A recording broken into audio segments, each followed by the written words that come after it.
Tenma is sharing an awakening ceremony with his classmates in front of the Northern Commander. Mendo Izumi, the same man who taught and created, the strongest awakener in the light of humanity, to help these children awaken their potential. He summons an awakening monolith. Several students tried, but didn't get any luck with awakening. Ironically, the fattest, bully bitch among them ended up getting awakened. Our boy shoved his ass aside and interacted with the stone with a fierce determination. It was that time that the Northern Commander himself sought a literal god of destruction, representing the boy's spirit. The monolith blossoms an enormous blue lotus. Tenma acquires a hidden skill called overmimesis, allowing him to adapt to any opponent's skill and create a counter one in its place, basically giving him overpowered Maharaja powers. Fatso couldn't handle the jealousy and tried to attack our boy. In a sudden flash, this man pops up behind Fatty's ass, as if his rent was due, and paralyzes him in fear, making him shit his pants and hit the floor. With complete analysis, Tenma gains Thunder Wave as a counter skill, bringing him into a mini Lotus domain. Each time he completes his adaptation, he is hailed as a literal monster who has just acquired an overpowered skill. But unbeknownst to everyone's expectations, a giant monolith falls from the sky, collapsing on top of the Institute. Even with the Northern Commander here, it's going to be a problem. The monolith's descent implies the coming of a powerful disaster beast. So naturally everyone's running. But our boy is literally too angry to effing care. He stands up to business, to deal with the threat all alone. He even feels lucky that his first enemy as an awakener is the same type of creature, responsible for killing his mother. So this is a truly happy day for him. Keep in mind that he's saying all that shit to a badass skeleton soldier who is literally on fire, having acquired his new powers. Our boy wonders if he should test them out right away. Using Thunder Wave, he rockets ahead with lightning speed, confronting the skeleton soldier. The monster slams its attack, but thanks to Tenma's incredible speed, he's able to not only evade it, but also hammers the gigantic monster with a ferocious punch, refusing to be looked down upon and let anyone else die at the hands of these creatures. Just that one single hit alone puts that thing on the ground, earning the surprise and attention of all his classmates. They're stunned by Tenma's overwhelming strength and wonder if running away is even needed anymore. The same rookie who was nothing a few moments ago suddenly had the ability to annihilate a level 8 Calamity beast across a building. The reaction of the supervisor is the same, as Tenma's level 0 far exceeds the strength of an ordinary level 0 awakener still. Even for at his level, beating a skeleton soldier should be impossible, as the creature has two powerful abilities. First, it comes with enormous defense, and the second one is kick-starting right now. Something called Bonfire, a wall of searing blue flames that eviscerate anything that interacts with it. Our boy's friends are worried, while Big Mac Attack, Grinch Face, is excitedly celebrating his demise. It seems like the end, but it's really just the beginning. Get it thanks to taking inspiration from Kakashi, the copy ninja. Tenma analyzes the ability in the back of his mind. He also notices during this moment that his rate of analysis continuously increases. The moment he is struck by an enemy's attack, the Snow Bunny instructor can't believe her eyes. Right now, as not even a level 10 awakener, should be able to tank the bonfire attack from the skeleton soldier. Actually, our boy's body is literally burning off its skin. This man's ribs can be seen as his body withers away, while he aura farms, without giving a single fuck about the situation. All he sees is the sight of his beloved mother, who experienced the same merciless flames. And at this point, the supervisor realizes that this guy hasn't even used his full powers yet. Genius Awakener is out here, looking like Gus from Breaking Bad, at the end of his life, and threatens to kill the skeleton soldier the second his analysis reaches completion. I'm not even going to sugarcoat how metal this scene fucking looks. His classmates feel bad for always underestimating him. Some of them take notice of the blue lotus, surging once more, indicating that the awakener is about to show off. A miracle body withering away, Tenma reaches for the new skill and learns the black ice wall, which can generate ice on the surface of any body to deflect fire-based attacks. At the same time he obtains this skill, the system heals him back to full health, stopping him from withering away. From the flames of Itachi's Amaterasu, Tenma understands that he couldn't defeat the soldier with a single attack, but now that he's boosted his stats once more, theoretically, he should be able to do it. The gorgeous petals of the lotus engulf his body, replenishing him back to full health, while his classmates cheer him on, unable to believe how this man is moving. Like Gojo in Sukuna's malevolent shrine. To heal his wounds, the teacher is starstruck by the use of his healing ability, even though the kid literally just used a lightning-based attack. One thing remains clear: this man is built different. He's an exceptional awakener. His self-recovery process makes them wonder if this man can also destroy parts, like regenerating his brain or something. Well, that is an interesting question. For now, the skeleton soldier is pissed off and sends another wave of blue flames against him. This time, however, our boy covers his body with a thick, metallic piece of ice, not even the searing blue.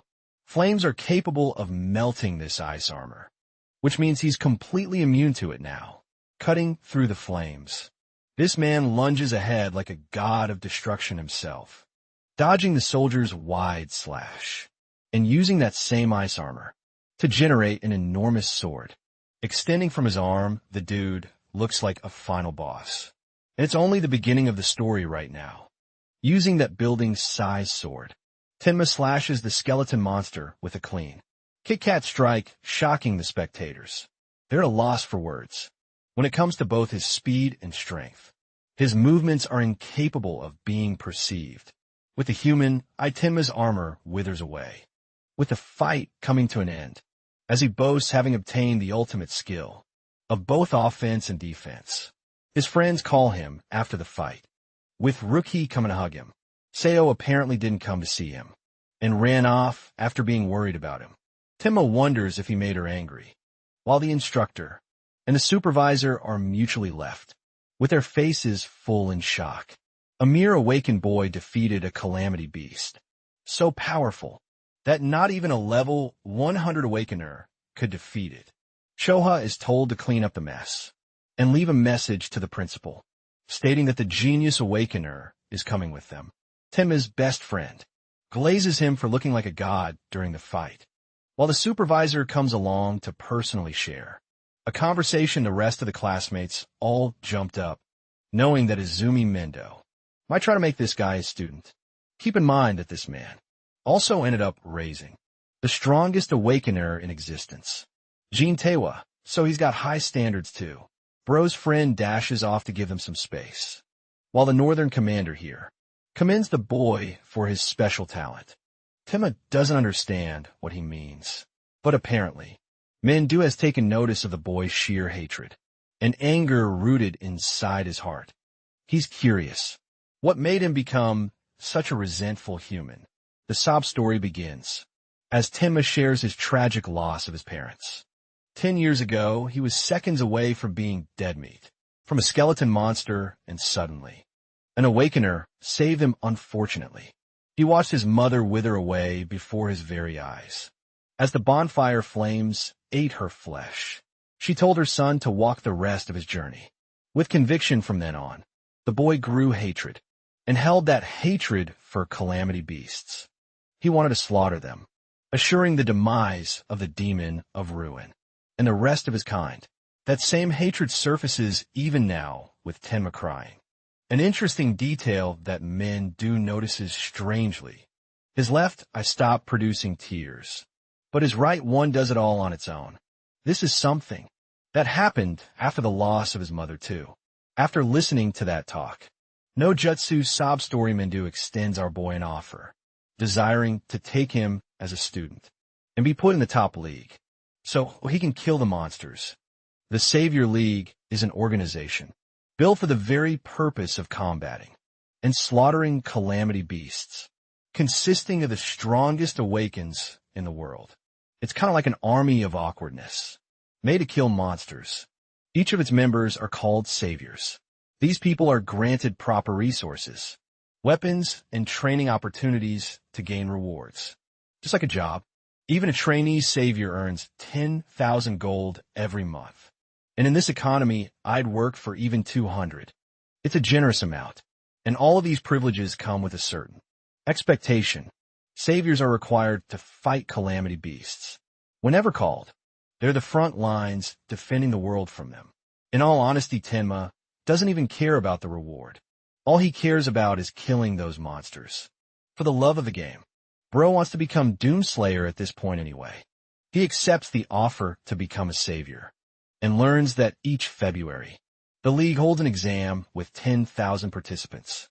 Points are granted based on merit, but only the top 100 best performing candidates are allowed to become saviors. This makes our boy curious about the highest earned score.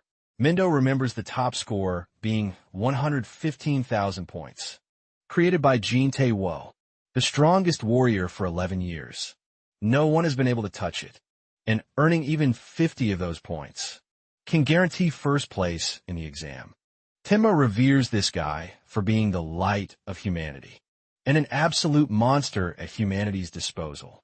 But Mendo assures him that comparing his talent to Jin-tae Wo is unwise, as he's in a different league of his own. However, our boy's got a soggy ego for Blue Lock and intends to smash that record, surprising Mendo with his words. It reminds him of his conversation with T-Wagon, his student who expressed that someday a human will come to surpass his talent. It seems as if the new sun has finally arrived to replace the old. That kind of potential rests in the boy before him. In the next scene, they find themselves at the stone monuments, the ones responsible for creating passages. Between the two worlds, killing monsters isn't enough. One has to get rid of the monuments too, or else they'll keep spawning. The building in front of them is built specifically to isolate such monuments, preserving them, but making sure calamity beasts don't escape either. They can act like tests for new saviors, for training purposes, making it a training facility. In the league's terms, it's called a stage, and the monsters inside are considered uncontrollable.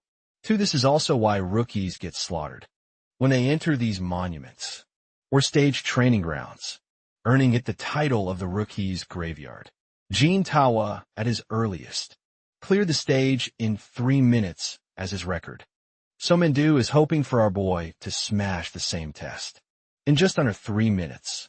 It's only then that Mendo will officially regard him as his student. In the next scene, Mendo is walking around with his newest rookie that everyone has been talking about.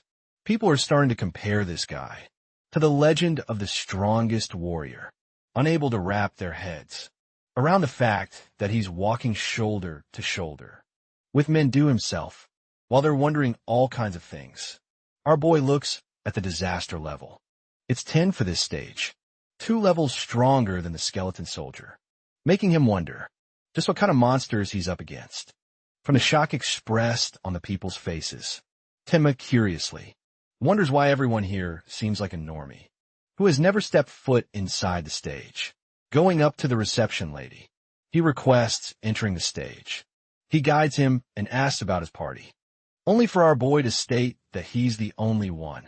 A moment of silence ensues.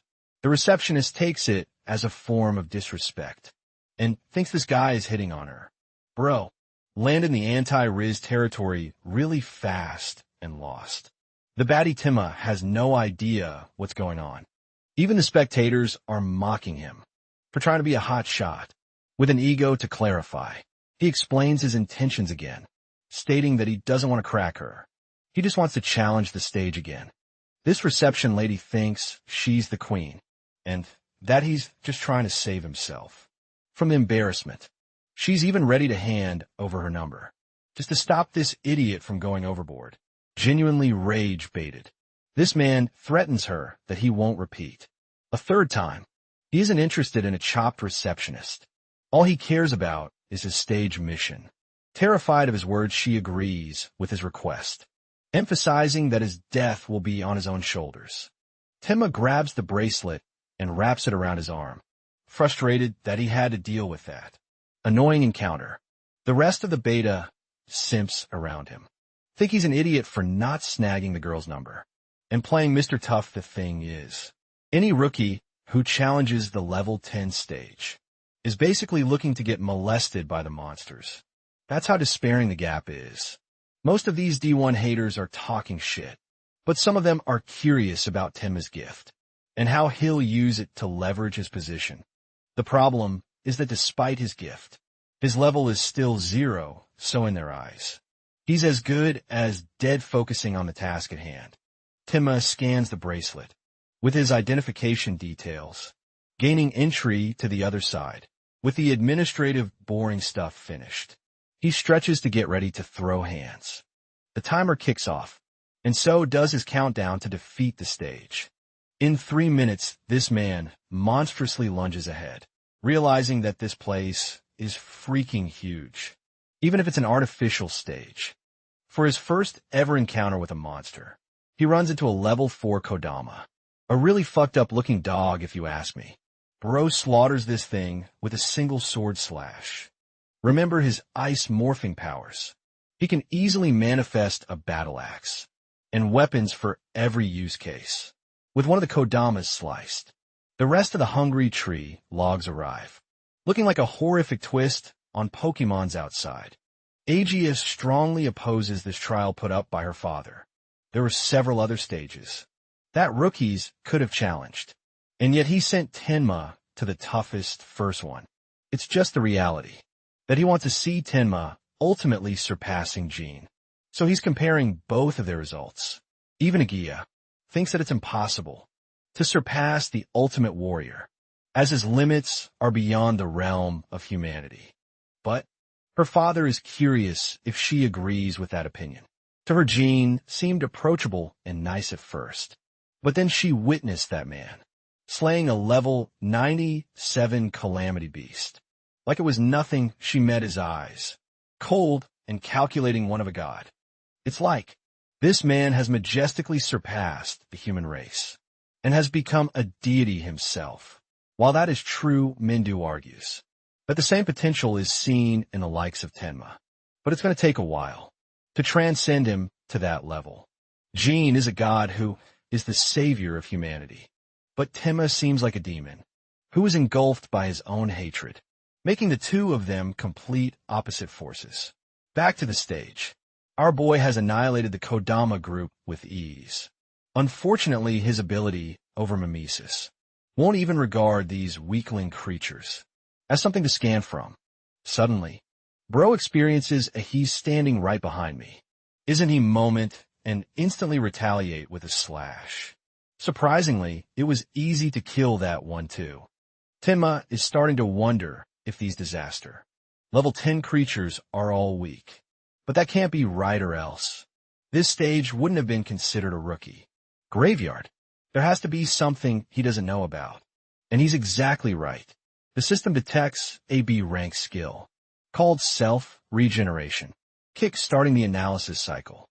Our boy wasn't expecting that, as the same creature he cut down stands up again, like a colossus overwhelming our boy with earthly vines. Even after being cut down, the creature regenerated from that injury. It's not a surprise why this monster is hard to kill, standing at a whopping level 10 in strength. Activating Black Ice Wall, Tenma unleashes his sharp spikes and covers both his arms with them. His goal is to inflict so much damage upon the creature, to the point it is incapable of regeneration, while he's cutting it relentlessly with his dual swords. He's also processing the analysis cycle. In the back of his mind, a prominent slash even severs the creature's head in two. But that's not enough to kill it either. Tenma takes supreme joy in cutting it down. He's the monster here, the one who wants to tear it apart, so it can't even regenerate. This man ends up giving the monster so many cuts. You'd think it experienced Sukuna's domain expansion.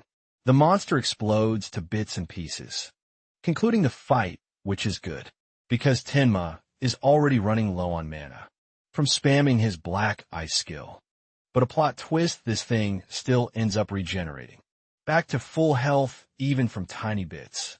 Taking inspiration from Perfect Cell, frustrated Tenma avoids each hit, shocked that he's dealing with a persistent monster. The good thing is that each time this creature regenerates, his analysis speed multiplies further. But the fight is starting to overwhelm him, to the point he's saving up on mana.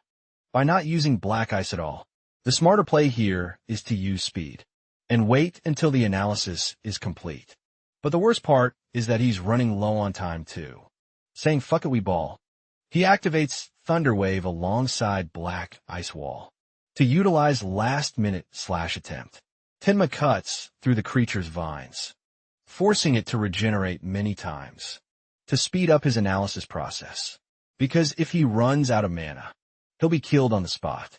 Then again, if this is his level, then he's fine with dying, since he would be a shitty imposter. Mustering one last slash, Tenma unleashes his fury to try and cut the creature's head. Unfortunately, the jig is up. His mana has run out, and the second it did, he ended up getting more holes in his body than a slice of cheese. This is his final chance. As the mimesis process reaches completion, it's the only thing that doesn't require mana. From his arsenal the moment it reaches completion, the blue Lotus spawns again, acquiring Lotus Burst from self-regeneration. The monster does its best to try and sever him again. The Lotus Burst effect is currently activating, detonating all surrounding mana into an explosive destruction. As per the completion of my mimesis, all wounds that hurt Tenma end up getting auto-healed. The monster watches in shock, and the moment our boy claps his hands, the Lotus unleashes literal hell. The destruction incinerates everything in the surrounding area, reducing the creature to ashes. By the end, Tenma appears, wounded from the outburst of his attack. This was his final trump card in the fight. By the way, he unleashed this much destruction just by expending a third of his mana. After gaining it back via mimesis, you no longer will feel any difficulty destroying mob monsters. Also, the mimesis skill is confirmed to have both mana and health replenishing properties. A single shard remains, while the situation of the outside world is in chaos. The reception lady is worried about the rookie, who went inside and begs them to call a rescue team. Even Igeo wasn't expecting our boy to end up losing to a level 10 monster. The bigger problem is clearing the stage in under 2 minutes. Suddenly, the stage reveals that a new record has been set, stunning everyone's expectations. The record of 11 years has been broken by Itsuki Tenma, who literally cleared it in 2 minutes and 14 seconds. When he exits the stage, this man looks like he came out of a war. All of his haters have now turned into his fans, because the underdog pulverized Jin's record. With a whole minute lead, our boy comes up to Mendo, questioning if he has now earned his mentorship. The man is genuinely impressed, praising his new disciple. It's one of the rarest times that Agaya has seen her father smile like that. Spectators believe that it was all the works of Azumi that allowed his student to beat Jin's record. But that's not the story at all. The reception lady comes around, feeling really embarrassed for her earlier act. She presents him with a gift for setting a new record, something our boy didn't expect. He doesn't even blame her for being worked up over a reckless newbie challenging a higher stage. This time, Bro's words actually managed to rouse her up, causing her to feel flustered. Aja, on the other hand, teases our boy, reminding him not to get cocky, just because he's become her father's student. Andrew thinks the level is too easy for the likes of his talent, so it's time to raise the difficulty. He believes the correct stage for him is the advanced stage. As an important note, levels don't just indicate the threat level of a disaster beast. The most critical factor is actually their species, because some lack intelligence, while others have more intelligence than even the likes of humans. Those monsters are much harder to deal with than the ordinary disaster beast. In hindsight, both awakeners and disaster beasts function in the same way.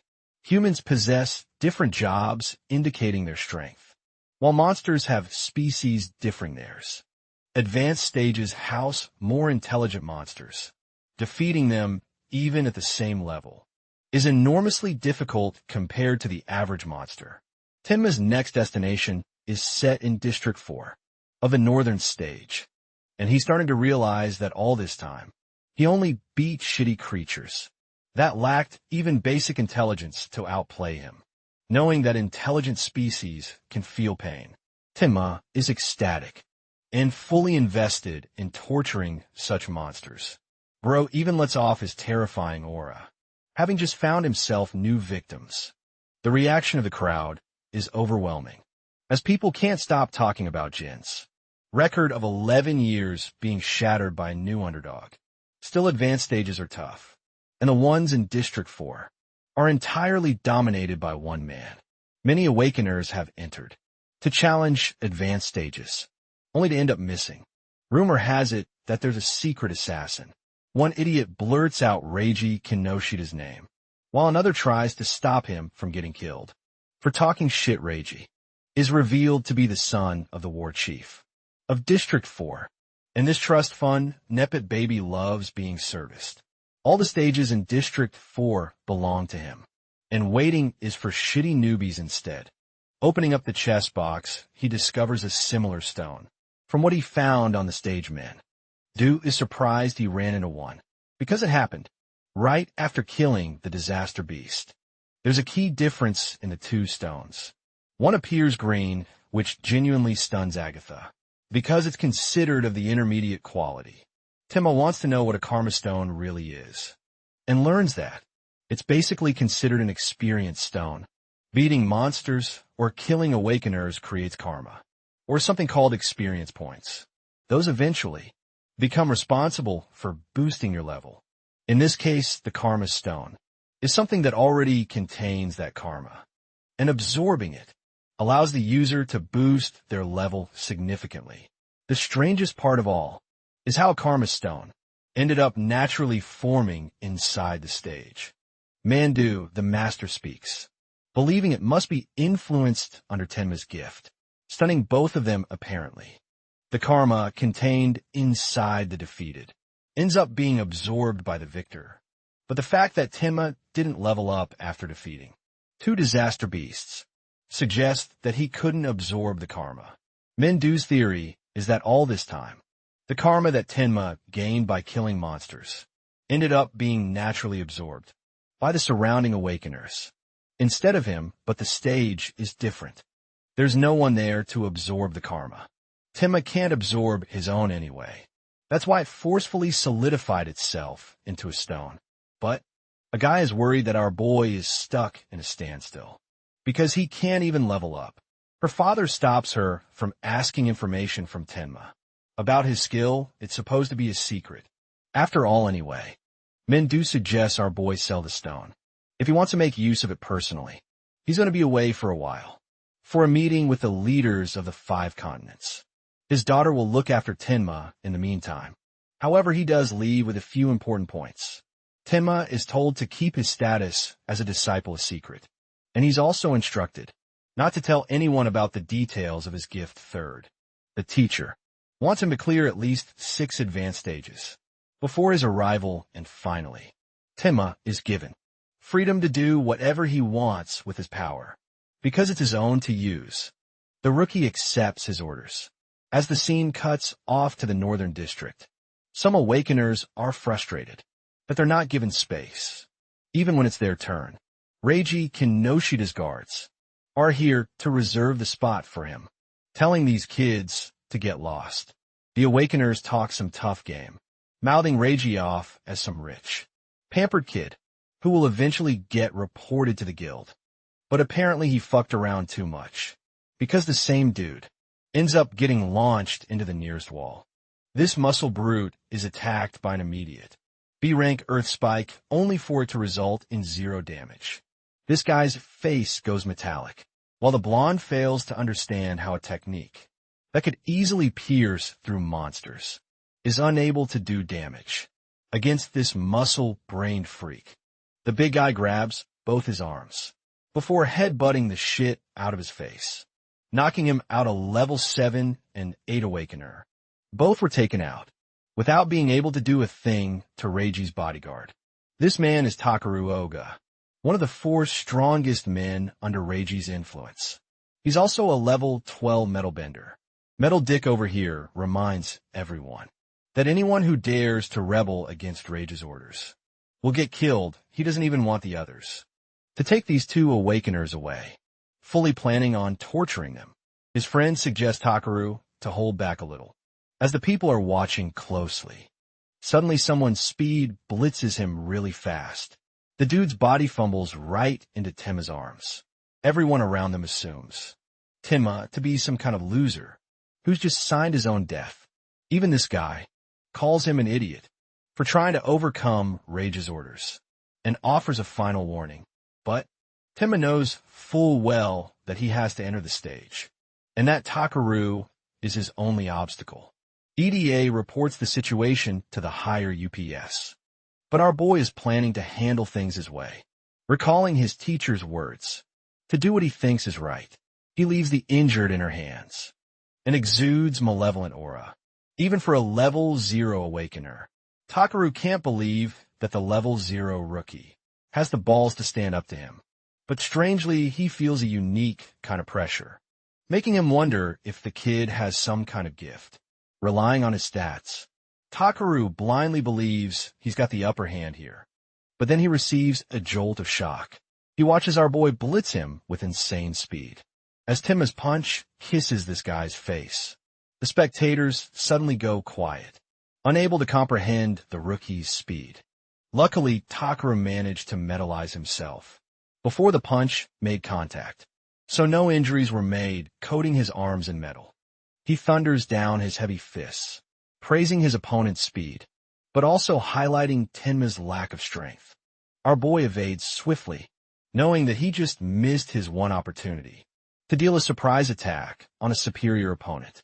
His best shot right now is to rely on Thunder Wave and boost it even further, prompting Tenma to activate his metallization process. In the background, the metallization skill is dangerous enough to earn mimesis effects, which means our boy can't hold back either, and has to go serious. Emma understands that normal attacks won't work, but all he's got to do is target Takaru's flesh for considerable damage. He wounds up a kick to strike his face, but Takaru manages to block it just in time, criticizing the weakling's lack of power and speed. But this is actually our boy's strategy. He's conditioning his opponent to predict his max speed, only to upgrade Thunder Wave even more. Takaru is completely caught off guard, witnessing the usage of a lightning element. This time, our boy ramps up his speed to such an insane extent that he's out here throwing a dozen punches and actually connecting every single one of them. The analysis process continues in the background, while the spectators are starting to realize that this rookie can use multiple skills, with no opening left for Takaru to metalize. All he can wonder is how this kid managed to get insane levels of speed for his rank, with so many punches raining down on his body.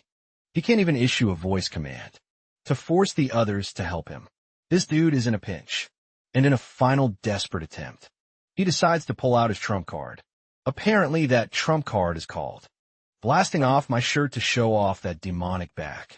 But really bro goes full shiny mode and engulfs himself in full metallization.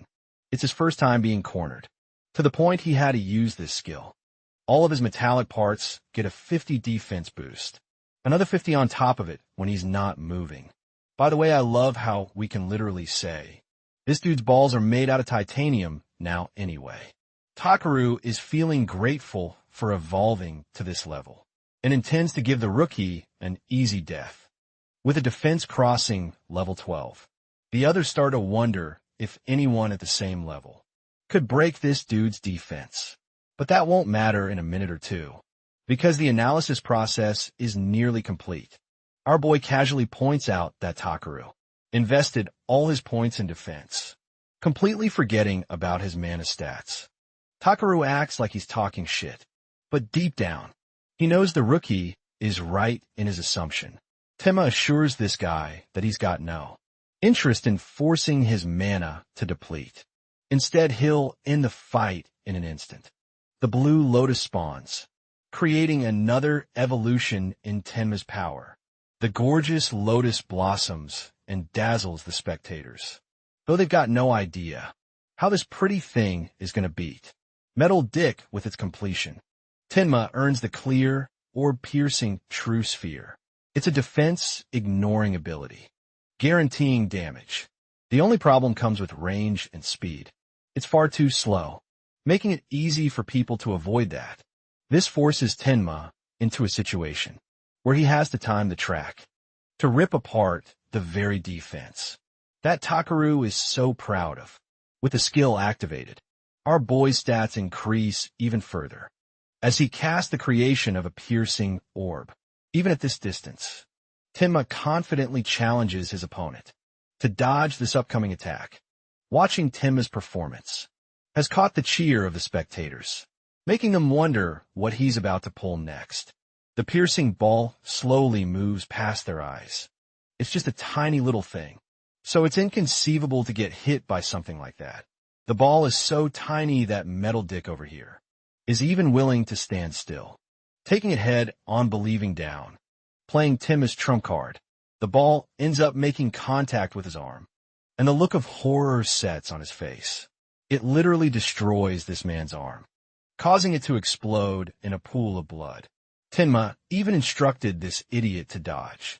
He specifically aimed at his arm to show mercy, but he really could have aimed for a fatal area if this guy was a monster. Takaru is screaming in pain as Tenma orders the clowns to fetch this guy to a hospital. They pathetically pick him up and take him away, as the day is saved thanks to the Powerpuff Girls. What? Wait, I forgot this isn't Cartoon Network. Tenma is hailed as a hero among the crowd. Some of us even want to team up with him to clear stages in no time. The situation is so bad that guys are fighting each other just to get their hands on him. But this man's far too busy relishing his newest skill, something that could take out a defense monster. Like Takaru himself, the orb has another effect of getting faster the more it kills people with higher defense stats than Tenma himself. The two clowns beg him for an answer to make him join their teams, but he openly declines, stating he's fine. Off alone again. The same reaction is given by the crowd as last time, calling him a fool for solo challenging an advanced stage just because he could beat Takaru. People's impression of him changes really fast, and they're fine with leaving this psychopath to die. Now, with the naysayers gone, Mindu's daughter emphasizes that each Calamity beast in the advanced stages is relative to Takaru's defense. So our boy really has to manage his mana carefully. But Tenma's chill with it and tells her not to worry, causing her to feel flustered, because his death will earn humiliation from her father. Aside from that, Agia highlights that stone beasts move in groups, but they're still dumb. So Tenma could take advantage of them by seeking mana. Drain the bracelet signs him off to challenge the stage. As our boy enters his next big event, he didn't expect to face off so many of these huge rock lizards. All of them have super high stats too, way higher than the creatures he fought before. The Colossus statue charges at him at full speed, while Tenma decides to whip out his piercing orb to use it against their shielding.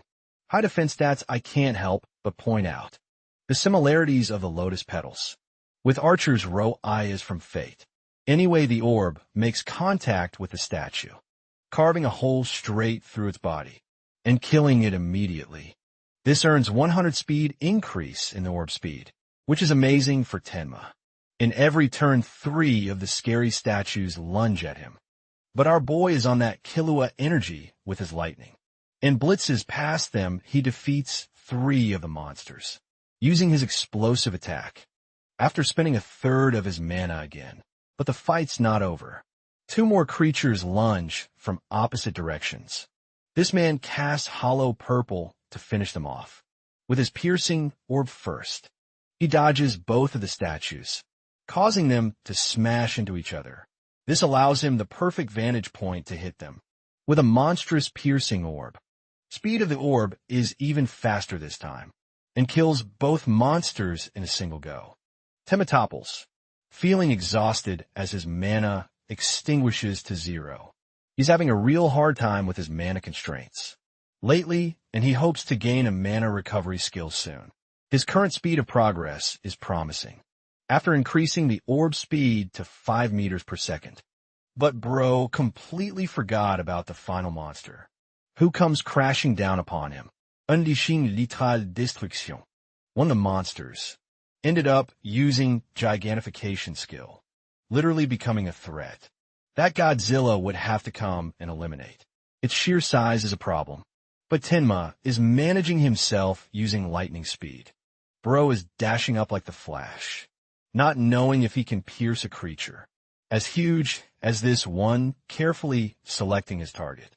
He aims at the monster's head, releasing a piercing orb shot.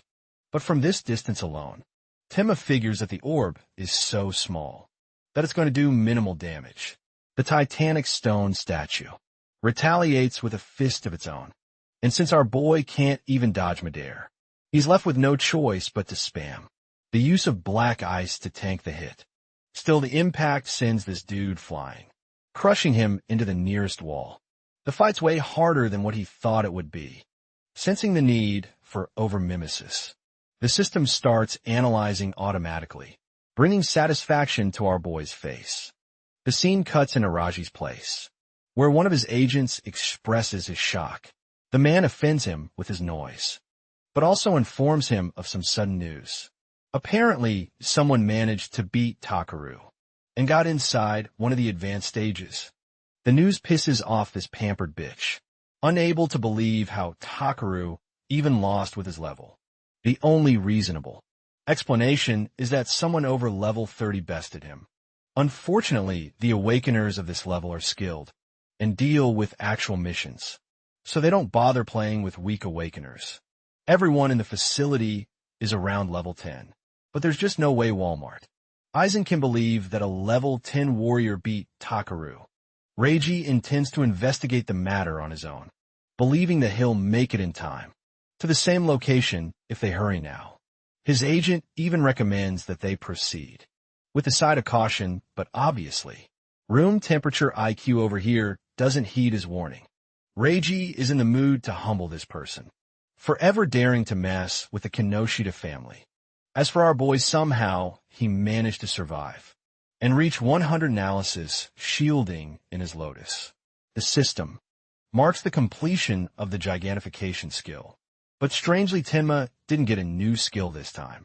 Instead, his piercing orb upgraded to level 2, allowing him the ability to adjust the size of the orb, and even doubling its passive speed increase. Testing out both effects at once, Tenma activates his newly evolved orb, manifesting an orb that extinguishes every last ounce of his mana.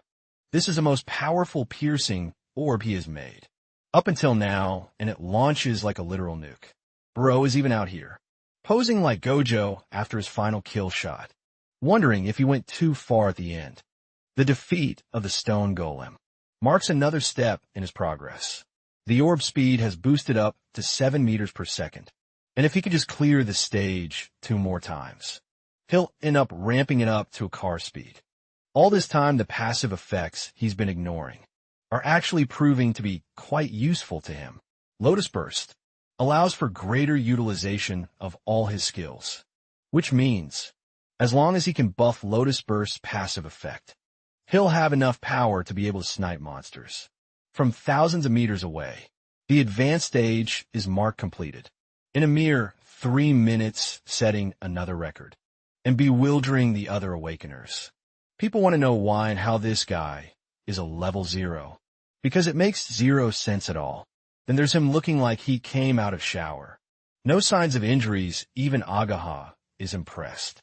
Always amazed by him, she praises him for being quick with his completion rate, but that's just thanks to the help of the piercing orb he obtained strangely.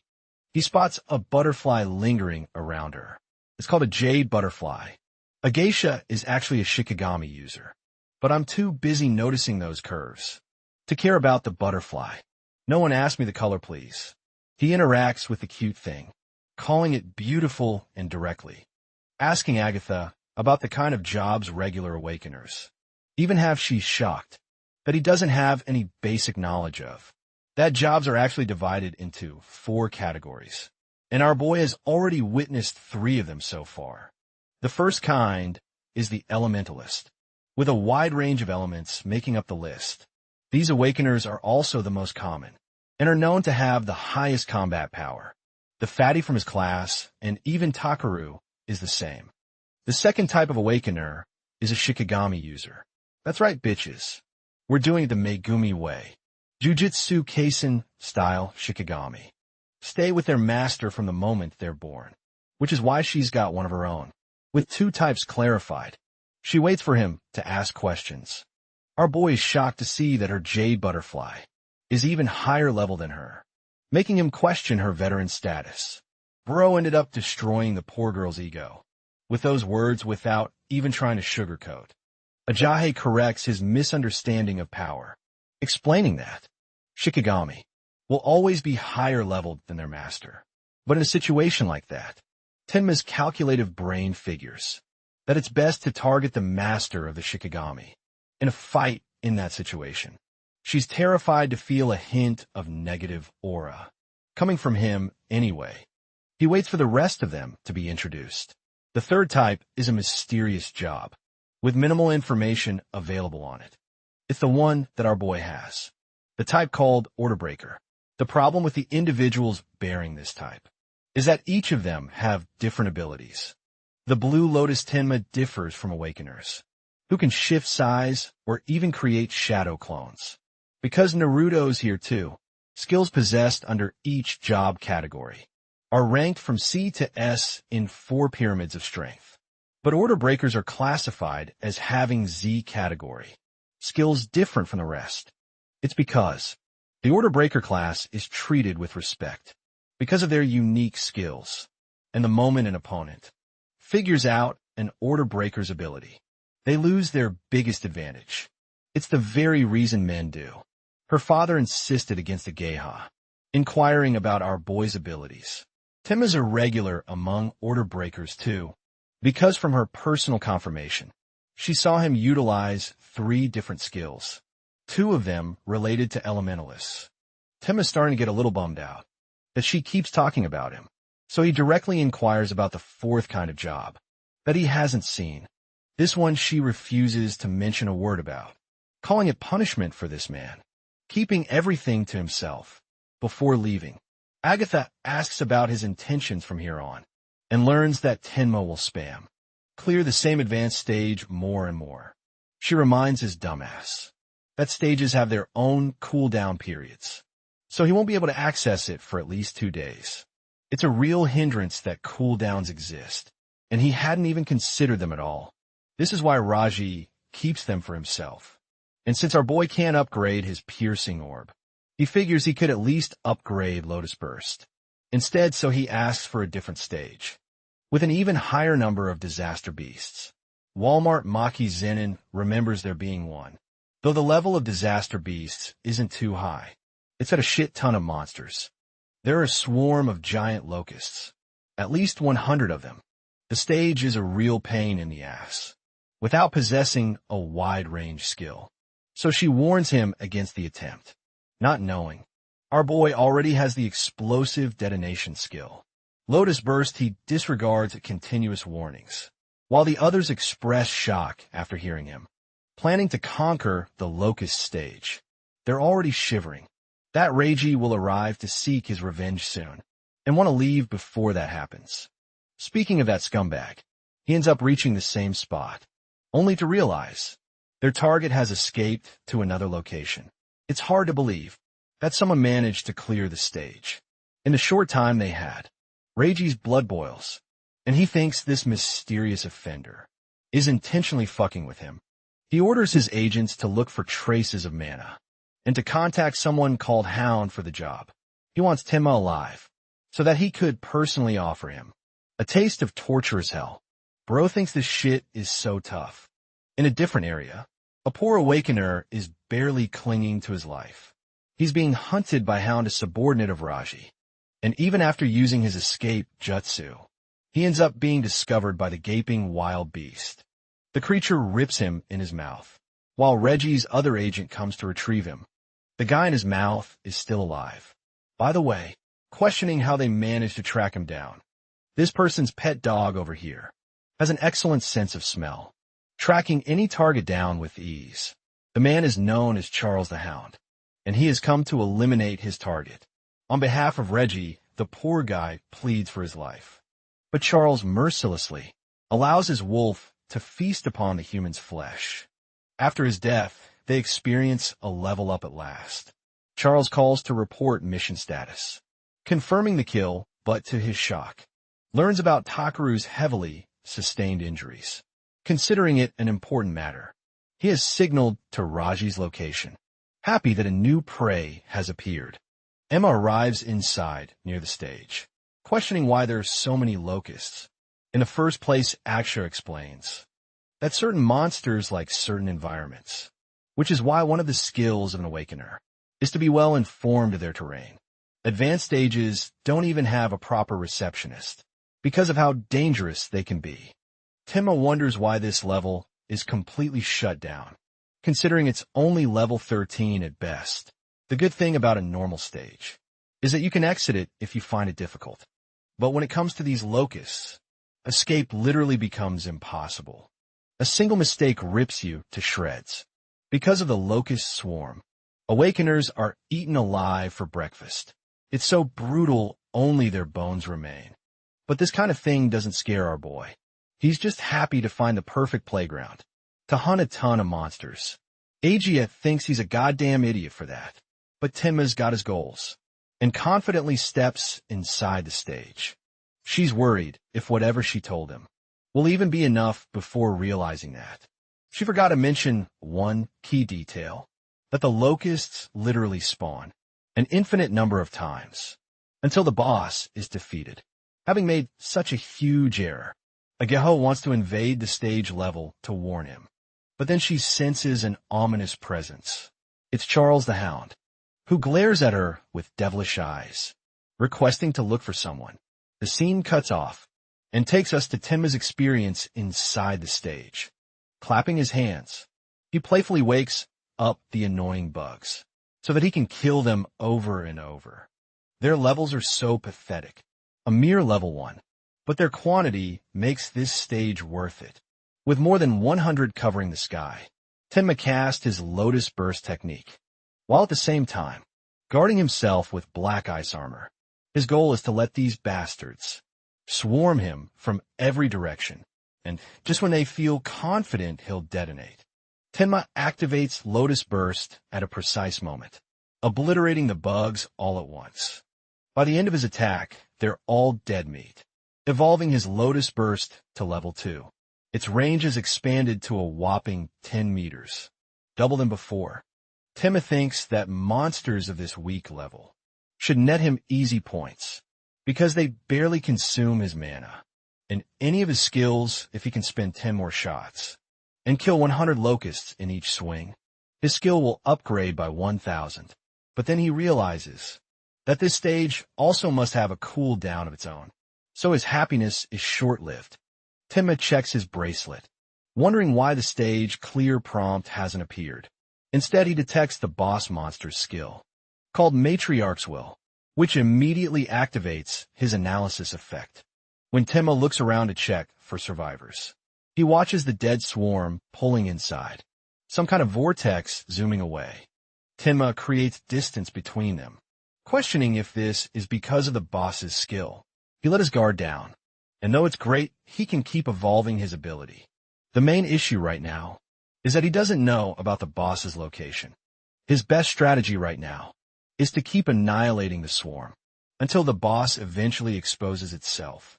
Reactivating Lotus Burst, he detonates another explosion, slaughtering another swarm. The range increases to 16 meters, amplifying the explosion even more. With a second wipeout, Tenma curiously wonders why the boss still hasn't appeared. The same dead locusts end up respawning, creating an endless swarm that just doesn't stay down. Unfortunately, Tenma can only stall for 9 more detonations. Through his ability, he extends his hand a third time, promising to annihilate them. Every single time, they come back. A third explosion massacres the swarm, with another kill streak of 100. Tenma keeps on detonating, until he increases the burst radius to 54 meters. Now he only has 1 more shot to go, but these bugs still haven't stopped responding. The swarm arises again, instilling a sense of panic in Tenma, because he's about to run out of mana, and doesn't even have any way of confronting the boss, though he could easily try to escape the stage. This man is too egotistical to quit one last time. He declares his intention of massacring the swarm. The Lotus burst detonates, in the largest explosion he's ever casted, fatiguing our boy to his limits. The swarm simply rises back up again, and the analysis progress hasn't completely yet either. It's at this moment that he realizes he really fucked up, because the queen has an infinity breeding ability. That means the only way to win is to kill her. But how will he even do that with 0 mana points? Luckily, his analysis rate reaches total completion, enveloping him in a Lotus domain, and adapting to the queen's skill. Tenma acquires a new detection skill to counter her ability with a cheat code passive, effect so powerful that he could intentionally leave the boss alive, just to farm the Locust as many times as he wants. Unfortunately, EGA has waiting for him, so he needs to wrap things up with the skills activation. His sensory abilities are heightened, mapping out the surrounding area to look for his target. The detector picks up on the queen's signals, just underground, which is the only thing Tenma needed next. He carves up hollow purple, stealing Gojo's swag again, and releases it to decimate the annoying queen.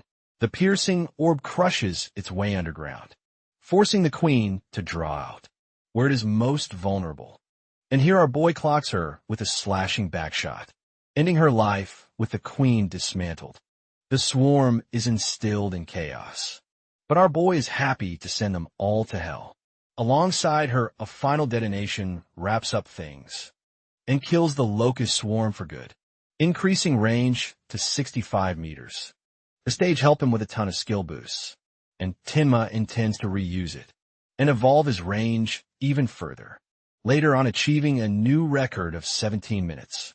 He exits the stage worried about a geisha's condition, but also thinks that she might ditch his ass. Tenma actually likes the awkward side of her, but the moment he comes out, he sees a geisha full of cuts and being choked out by Charles.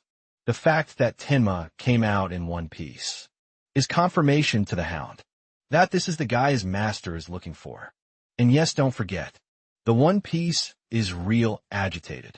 Tenma threatens this guy to put his hands off of her, or else he'll kill his ass. Charles thinks the kid is cocky for a level 0 rookie, and in that exact moment, our boy spawns in his freaking face to kill him. Going, oh shit, I'm fucked. Charles summons his wolf shikagami to block the attack.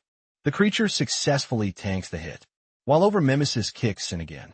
Tenma realizes right away that he's dealing with a shikagami user, while Charles analyzes the situation. The fighter in front of him, excellently maneuvered with high speed. It's clear how Takaru lost that fight, but the big leverage Charles has over Takaru is a free hostage situation. Through the girl, Tenma fears for her life, and getting distracted costs him, as the shikagami jumps in his face.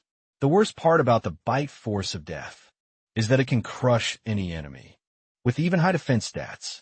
To his shock, Charles watches this man erupt with black ice spikes. To protect his arm, Tenma even uses his other arm to charge up a lethal kill shot. The piercing sphere annihilates the shikagami with a single hit, killing it immediately. Now that he has killed death itself, his next target is Charles, who should be way easier to deal with. The experienced awakener realizes that this rookie is unaware of a shikagami user's respawning effect. Death has 8B rank ability called Respawn Desire, decreasing its respawn time immensely. Tenma's distracted, so the creature tries to attack him with its gaping, sharp teeth, but no worries, because Monasense already predicted this outcome. Tenma retaliates, easily stopping the monster once more. His analysis skill is slowly approaching completion. If the Lotus appears in front of Charles, it might give him free information about his ability. Charles himself is having a mental breakdown, dealing with a guy with both immense speed and strength, alongside a bunch of other hacks. His only leverage is a Geha, so he chokes her enough to prevent her from saying, "Harder, Daddy," and threatens to kill her in front of Tenma. Our boy wanted to complete the analysis without spawning the Lotus, but things are going in a different direction. With its completion, he earns the counter skill called Shikagami Eater, a unique power with the effect of taking control of another user's Shikagami. By touching it once, this is an excellent counter, but because our boy intentionally canceled out the Lotus spawning effect of his skill, he didn't get any auto recovery effects. That's the price for skipping it. The good thing is that he's currently uninjured, so he doesn't need it anyway. First things first, he tests his Shikagami Eater spell on the approaching monster. Activating its essence, he slaps the Shikagami's head, manipulating the strings of its control, before kicking the creature away with enormous speed. Charles watches his monster get obliterated again, calling the poor thing a useless mutt. He threatens to break Agia's neck, but she doesn't even care about herself. In this situation, Tenma throws up his hands in absolute cinema fashion to save her life. Charles is happy that the kid is being obedient to prevent any further trouble. The part that's bugging our boy is why he's being targeted in the first place. Charles thinks he's playing dumb when he's the one who instigated everything. He decides to spill the tea of his mission details, revealing how Rage is pissed off ever since the mysterious Awakener stole his advanced stages. That's why he recruited Charles to finish him off. Hearing Reggie's name for the millionth time bugs Tenma, who thinks the two of them really need to have a talk. In private, Charles assures him that they're already headed in that direction, since he's going to use his pet dog to cut off our boy's legs. And this time, if he uses defensive ice, Charles will snap Aja's neck. He gives the monster an order to torture his prey, not knowing that the turns have been tabled, as the creature bites down its former master. Aji's balloons are secure by Tenma's thunderwave speed. The hunter fails to comprehend why the Shikagami is attacking him. While Tenma praises his new pet, he's not quite done serving justice for what this bastard did to Aji's rack. AGI herself. The hunter has now become the hunted, as he pleads for mercy, even offering to hunt down Reggie for this guy. Tenma scoffs at the shitty proposal, while Charles psychotically unleashes one final attempt to end the rookie's life. His blade grazes Tenma's side as he signals his new pet to kill Charles's bitch ass. In the same way he tortured a Gaiha. I can't help but remember that one iconic scene from Game of Thrones, involving Ramsay's pathetic ending. Shikagami stares its meal down as the once ruthless hunter whines, like a pathetic animal death opens its jaw wide, and ultimately ends Charles's life, bringing satisfaction to Tenma. While this is happening, he calls out the person secretly watching their fight from their comfortable hiding spot and urges them to reveal themselves. The spy is caught and exposes himself, but Tenma's still got that bloodlust mode on, so he immediately asks if this dude is also affiliated with Charles. The guy frantically clarifies that it's nothing like that, but Tenma genuinely doesn't have time to spare. He tasks Death to finish up eating and return to him. The Shikagami devours Charles and eventually fades. Even a berserk dog like Death is able to obey Tenma's commands. The blonde fellow is now confident that our boy can help him. Iberia shares his name, praising Tenma for his super sick moves back there. He already knows him as the guy who took down Takaru, and he has a proposal for Tenma in exchange for Karma Stones. And, weapons rejecting all of those offers. Our boy simply walks away, ignoring him. Not a single awakener could do what he did just now.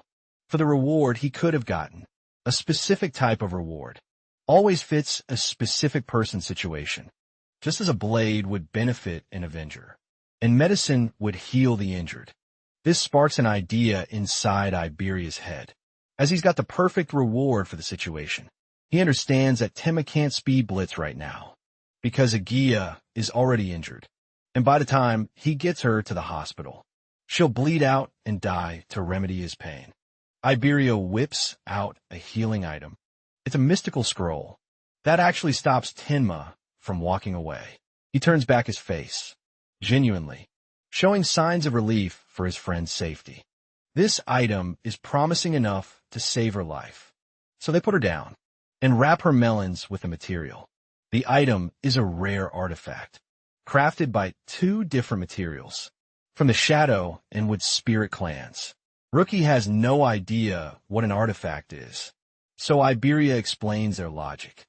Modern weapons of humanity don't do crap against creatures of destruction. Especially guns. The good thing about crafters is that they can forge new weapons using monolith or disaster beast parts. These crafted items are called artifacts. They're ranked in 4 rarity classes, ranging from common to rare, epic and unique. Common artifacts are your average basic weapons, capable of hurting ordinary disaster beasts, and awakeners like the long sword. Rare artifacts boost the user's stats, like an aqua blade, an epic artifact. And mind you, this red blood sword is cool as heck. End up boosting stats and provide special effects. Finally, the one to topple them all, ranking the highest category, is the unique class. These come with unique skills, such as the Holy Sword. Crafters can't be compared to fighters, but they're hard to find. The Awakeners are always indebted to them. For their excellent work, Tenma pieces together that this guy's father is a crafter. In fact, he's not your average crafter either. Across the 5 continents, only 10 unique artifacts have ever been produced. And guess what this guy's pops? Produced 3 of those freaking artifacts, earning him the Artisan King of the North. I didn't know Truck, Kuin, Ice Guy, Jon Snow in here too. But our boy doesn't even give a single crap. Turning towards an object of his own interest, he inspects the crossbow he picked up from Charles. It's an artifact too. Iberia is stunned that even after that amazing story, this dude didn't even give a damn about his pops. Crossbow is a rare artifact. Unfortunately, there isn't any ammo. But Iberia explains that some weapons generate their own ammo. Tenma, shocked, the weapon vanishes in thin air. This is also another quality of certain artifacts, who are soul-bound to owners, and end up automatically returning to a subspace. Dimension Tenma finds this information neat, and thanks this guy for healing Ajaha, saving her life. He's indebted to him for any favors in the future, and intends to personally handle Rajay after this. Iberia thinks it's a seriously reckless idea to go and challenge Raji all alone. But Tenma isn't in the mood to argue, and doesn't get the deal. Good thing is that both Iberia and our boy have the same target. Even though Reggie didn't exactly piss him off, Iberia suggests that the 2 of them team up in the upcoming Savior Alliance tournament qualifiers. Tenma remembers the tournament, recalling how only the top 10 qualified candidates make it to the main tournament. That's also why he's been spamming advanced stages, nonstop prepare himself until the test. However, he doesn't get what it has anything to do with their target. Iberia reveals that the qualifiers are held individually by continents, and as the son of the chief, Rage is expected to partake in this event, alongside his older brother. If neither of them end up cutting top 10 positions, the Kenoshida family's name will be dragged. Through the MUD, it's the very reason he's seizing control of all the stages for his own personal advantage. Tenma questions why he's receiving so much help from the blonde Awakener, while Iberia shares that he genuinely admires him and believes in his own instincts, that they'll both pass. Tenma still doesn't get why this guy is trying. to rush for the tournament right now, prompting the warrior to look for a deeper reason. Iberia shares that he saw his father work on his crafts since he was a little boy, so he admires his father a lot. His ultimate dream has been to become an awakener, to fight monsters with the tools his father made. Unfortunately, even after awakening, Iberia's father refused to make him a proper artifact, calling him unworthy to deserve his crafts. Despite the endless beginning, the man didn't flinch and told his son to pass the qualifiers. If he wanted a weapon, that's why. He shares an intense desire to clear the initial qualifiers. No matter what, hearing all of that, Tenma understands that the crafter's son must have a long list of people waiting to team up with him. So there's really no reason why he picked a level 0 guy apparently. The master artisan installed a condition, stating that if Iberia ends up being carried by an overpowered teammate, then he's not going to give him shit. Basically, bro's got your average strict Asian dad, with a lot of expectations and 0 shortcuts. One other problem is that the strong contestants have already been tipped off by Rage leaving loners or pre-made parties. Since he's got no one to rely on, Tenma is his best bet, the same man who obliterated the powerful Takaru and even defeated Charles just now. In the end, after a multitude of questions, our boy eventually agrees to team up with him. But his immediate worry is getting Ajaha to a hospital. Iberia is so happy that he's already deciding on a team name, yapping his ass off with several naming combinations. Bro is a true homeboy, but he just doesn't shut up, remembering his old school friends. Tenma wonders if Rimyu and Saya will also join the qualifiers. In the next scene, we witness Rimyu sneezing out of nowhere. He assumes that his buddy, Tenma, must be remembering him or something. The name genuinely makes Saya concerned for Tenma's condition. She's hoping that he's surviving well. Rimyu teases the shit out of her for having feelings for him, causing her to hit him with her water ability. He taunts her for using a dirty cheap shot, but in her view, sparring doesn't care about sneaky attacks, as long as there are openings. Watching them from a distance is their master, a cyborg who is hell-bent on training them properly. For the qualifier, Saya has already reached level 11, while Rimyu is stuck at 10. Both are elementalists, looking to face off against other awakeners soon. The scene cuts to Reiji's bitch face again, who is starting to get irritated that the hound hasn't reported back. It pisses him off that they're all useless, while his agent suggests sending a search party. Reggie doesn't care and highlights the qualifiers, taking top priority, because his pops will beat his dumbass if he doesn't make the cut. This year, by the way, this guy has already bought nearly 800 contestants, bribing them for the cooperation.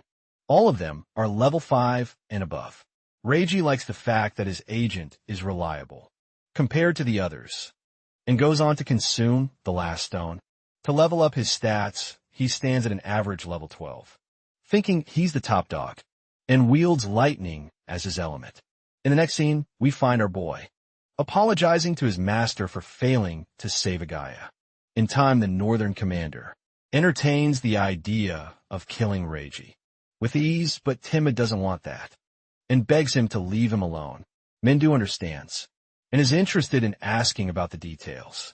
Some other time, Iberia, on the other hand, can't even believe his eyes. The Northern Commander is out here, acting buddy-buddy with Tenma at his side. Tenma proclaims his interest in entering the qualifiers tournament, and the commander is okay with that decision. Aja appears to be holding up well. Her butterfly healed her in the process. Even Iberia helped them out with a rare artifact, inspiring the Northern Commander's interest in him. Mendu knows about the boy's affiliation with the Craftsman, stunning his expectations. Iberia decides to maintain his father's dignity and gives off a cool-ass aura farming declaration, stating that he's Aiden's father. Yes, you heard that right. This clown accidentally massacred that sentence, disappointing the 3 people, embarrassing the shit out of him, negative aura aside. Mendu is glad that the kid helps save his daughter, and even intends to pay proper respect to Iberia's father. After the tournament, with the qualifiers around the corner, he suggests both of them to train, as he's anticipating much from them. Tenma and Iberia are confident in their victory, while Agia is shocked by her father's vested interest in our boy. As of late, the thing about Tenma is that he's got some Batman levels of childhood trauma, which is why he is merciless against monsters.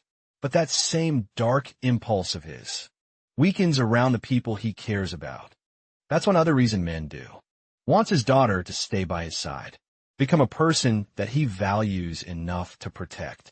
Aside from that, remember that skeleton soldier that popped up at Tenma's school at the start.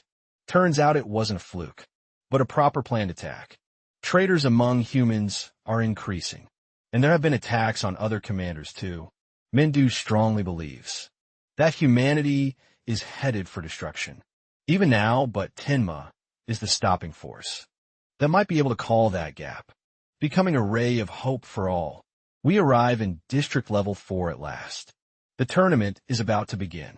Emma didn't expect so many people to pop up here, but obviously Mendu's presence alone dragged the attention of a giant crowd, boosting participant numbers up to 5,000. This is bad news for Reggie, because now he has lesser participants that work under him, but his agent thinks it's no big deal. He's already made sure to wrap red bands around the participants that are working under them, making it easy to identify. It looks strange to Saya and Rimyu as well, acting as the main supervisor. Sawaru Fujiwara initiates rule explanation. The area is divided into two parts. One is external, and the other is an internal arena. The first stage will begin from the 4 towers of the external region. Contestants are expected to fight their way the best they can to reach the internal region. The moment they enter here, their rank will be recorded and installed upon their bracelet. Only the top 500 from a batch of 5,000 will be able to pass. Saya is a little worried that practically 4,500 people will be wiped. In the first round alone, each contestant can flexibly carry 2 weapons or tools at disposal. Anything works. Iberia points towards Raji's direction, who is hiding behind his bribed awakeners. He already knows that this douchebag bought the participants, and they'll blitz everyone to get to the internal region first. But ignoring everything he said, Tenma fearlessly walks up to the 4 eyes. Ketchup-haired stickman. The first stage commences right off with the examiner. Fujiwara, expecting much from the youth, a hotter version of Toji, thinks that quality matters over quality. This guy's heightened, and his stats are yet to be revealed back then. He and Jean were the only 2 who bulldozed the competition. Heighten desperately hopes that there's someone like that among the awakeners who dazzles everyone. But that kind of genius doesn't appear easily, so Fujiwara has low expectations. Haiten recalls the rumor of a boy beating a level 8 monster right after awakening, and turns to ask Mendu if it's true. The Northern Commander confirms this, prompting them to question if the same guy is also partaking in the tournament. Fujiwara is curious to wonder what kind of person he is, so he scans down a list of options from the school. Both Rimu and Saya are eliminated from his guesses, leaving Hana Hanyu, a wood specialist with a crazy level 16. She seems like a prodigy, but Mendu's lack of answer indicates that all those guesses are false. Even though Hanyu is the top rank here, Haiten interestingly asks about any level 0s around. There's at least one every year, who ends up getting smashed by the competition. Speaking of a level 0, Reiji ridicules the rookie trying to challenge him, not knowing this is the same guy who mopped the floor with 2 of his bodyguards. The moment our boy whips out Charles's crossbow, his face drops in shock. Tenma understands that this clown has been looking for him, while Rajay is ticked off by his insulting tone, taking him for a rage baiter and nothing more. He signals his lackeys to jump our boy, saying so. Rajay leaps off and goes to target the internal region. Now Tenma is left with a bunch of people that are all higher level than him. Hayden can't fathom how a level 0 is going to challenge multiple level 6. And sevens like that. Iberia is not liking the situation either, fearing that they'll get overwhelmed by 4 assailants. He's already prepared to use his trump card. In a citation like this, one of the goons tries to provoke our boy, prompting Tenma to order him to move. Such a harmless comment makes this dude burst out in laughter, because anyone would think the kid is just a hot shot who talks big. Haiten actually likes Tenma's brave personality and intends to jump in if he's about to die. The same goon tries to meddle with him again, only to get smashed in the face with a single punch, as Tenma reminds him to move. Haiten can't even fathom how this kid managed to kill an opponent who is far superior to him in level. The surrounding fighters intend to incinerate the looming threat, while Iberia can't even defend his friend with an attack so massive. The rest of them believe that the rookie has to be cooked after that, but this man doesn't even get a scratch and impresses everyone with successful defense. His defense stats for Black Ice are shooting up for each successful attempt. I can't believe he blocked using the water element, while Tenma dares them to try the same move again. Insulted, this guy repeats his B-rank flame thrower skill at full intensity. Meanwhile, our boy just stands there and thanks the entire hit. The fire elementalist expunged so much of his flames that he even suffered backlash and drained all his mana. He thinks this move is going to be the end of Tenma, but this man appears unscathed, using a gauntlet of black ice, having made new discoveries. The rest of the group is now in genuine trouble, because not even the strongest attack posed any damage. They hit him with numerous fireball strikes, but again nothing injures him at all. Then they switch approaches to drain his mana. But this man closes the gap and speed blitzes them. Immediately, in a contest of strength, he obliterates another Awakener, defeating another one. The final 2 are lightning warriors for these guys. He even warns them that they won't be able to escape, but the idiots go on ahead to activate dual skills. Anyway, Haiten can't believe he's witnessing one level 0 guy massacre an entire team with all of them down. Iberia commends his teammate for being incredible. No one believes he's level 0 at all. But Iberia reminds the arena that he and his partner will be the best of the best the tournament has ever seen. Reggie is on his way thinking about the crossbow, when suddenly he watches another Awakener pass by him, only to get zapped like Hassan's dog. Reggie reminds this dog of his place, that no one's supposed to pass him. He gathers the rest of his lackeys and orders them to stay together. The examiners watch his arrogance on full display. As the young master of the Kenoshida family, unfortunately nothing is against the rules, so they can't intervene while Reggie is fully confident in his victory in this tournament. Suddenly Bro hears someone calling out his name. It's none other than the dynamic duo from earlier. Tenma survived the team, which makes him question how on earth this guy managed to do that. He calls our boy level 0 trash, but Tenma doesn't mind, and Rajay doesn't want to fight him head on. So he signals another large group of 100 warriors. To keep them busy, Tenma is happy to take them head on and covers Iberia's ears before dashing with lightning-fast speed, slamming Raji off his rocker. This is his way of telling the bastard that he's going to settle the score, and he won't be letting his prey escape. Until that happens, Saya and Rimyu are having trouble, but end up reaching the inner circle. UWI and Ahagami are 3rd and 2nd place respectively. Hanayo sits at the top dominating the leaderboard. He's out of their league, but Iberia actually ends up reaching 6th place. Shortly after spouting Tenma's name, the man of the hour is still on the battlefield, intending to farm a party of 100, instead of just heading towards the completion zone. Even the examiners can't tell what this guy's deal is. Hayden is starting to wonder if this man might actually cook all of them. Reggie considers our boy a pest, who has become an eyesore he can't ignore anymore. But it's 100 men against 1, so the odds are clearly not in our boy's favor. Tenma's top priority is avenging Agaiha. The tournament be damned, the onslaught begins, as the army of Awakeners charges at him. But our boy doesn't even flinch. and takes down the first assailant. One shooting the first dude. The rest of them are starting to doubt his level 0 status while Tenma activates Lotus Burst to send the battlefield to oblivion. The whole world is watching his skills right now, even those who have already completed the zone. The examiner can't believe the insane radius of the detonation, while Agaha is impressed by his recent evolution. But this man's only goal right now is the punk who started a beef with him. He just insta-killed 100 party members. So rage is all that's left. Tenma walks up to him, as this guy still has the audacity to assume he can win this fight. Just by shouting really hard, he unleashes his ultimate move. The Thunder Cannon Tenma initiates the analysis process and gut punches this man to the ground, reducing him to a lowly insect.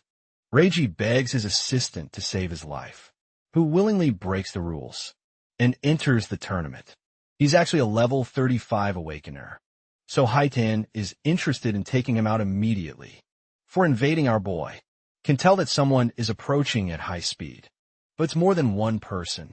The agent was about to get him when Haiten smashed him to the ground, urging Tenma to continue where he left off. Tenma stares down the dog, who pleads for his life. But before he can finish his sob story, Bro pulverizes his head, finally avenging Agia. His waifu, the analysis process, is paused by him, so he can save it for later. But a peculiar voice draws his attention. Saya and his friends welcome him to come inside. She's out here ovulating for this man, after watching him massacre those Awakeners. And that's how he reached the inner zone. In 7th place, Iberia and Remu are having some serious bro-level beef. Both want to claim their top spot. As Tenma's ultimate buddy, they yap at each other, ridiculing and rage, baiting to the best of their abilities. The examiner concludes the first stage and explains that the contestants are supposed to fight monsters in the second stage for 1 hour straight. This is the more exciting level, as all 7 remarkable contestants welcome their next challenge. They arrive at the venue. All of them are curious, while Saya and Remu want to know everything about our boy's ability.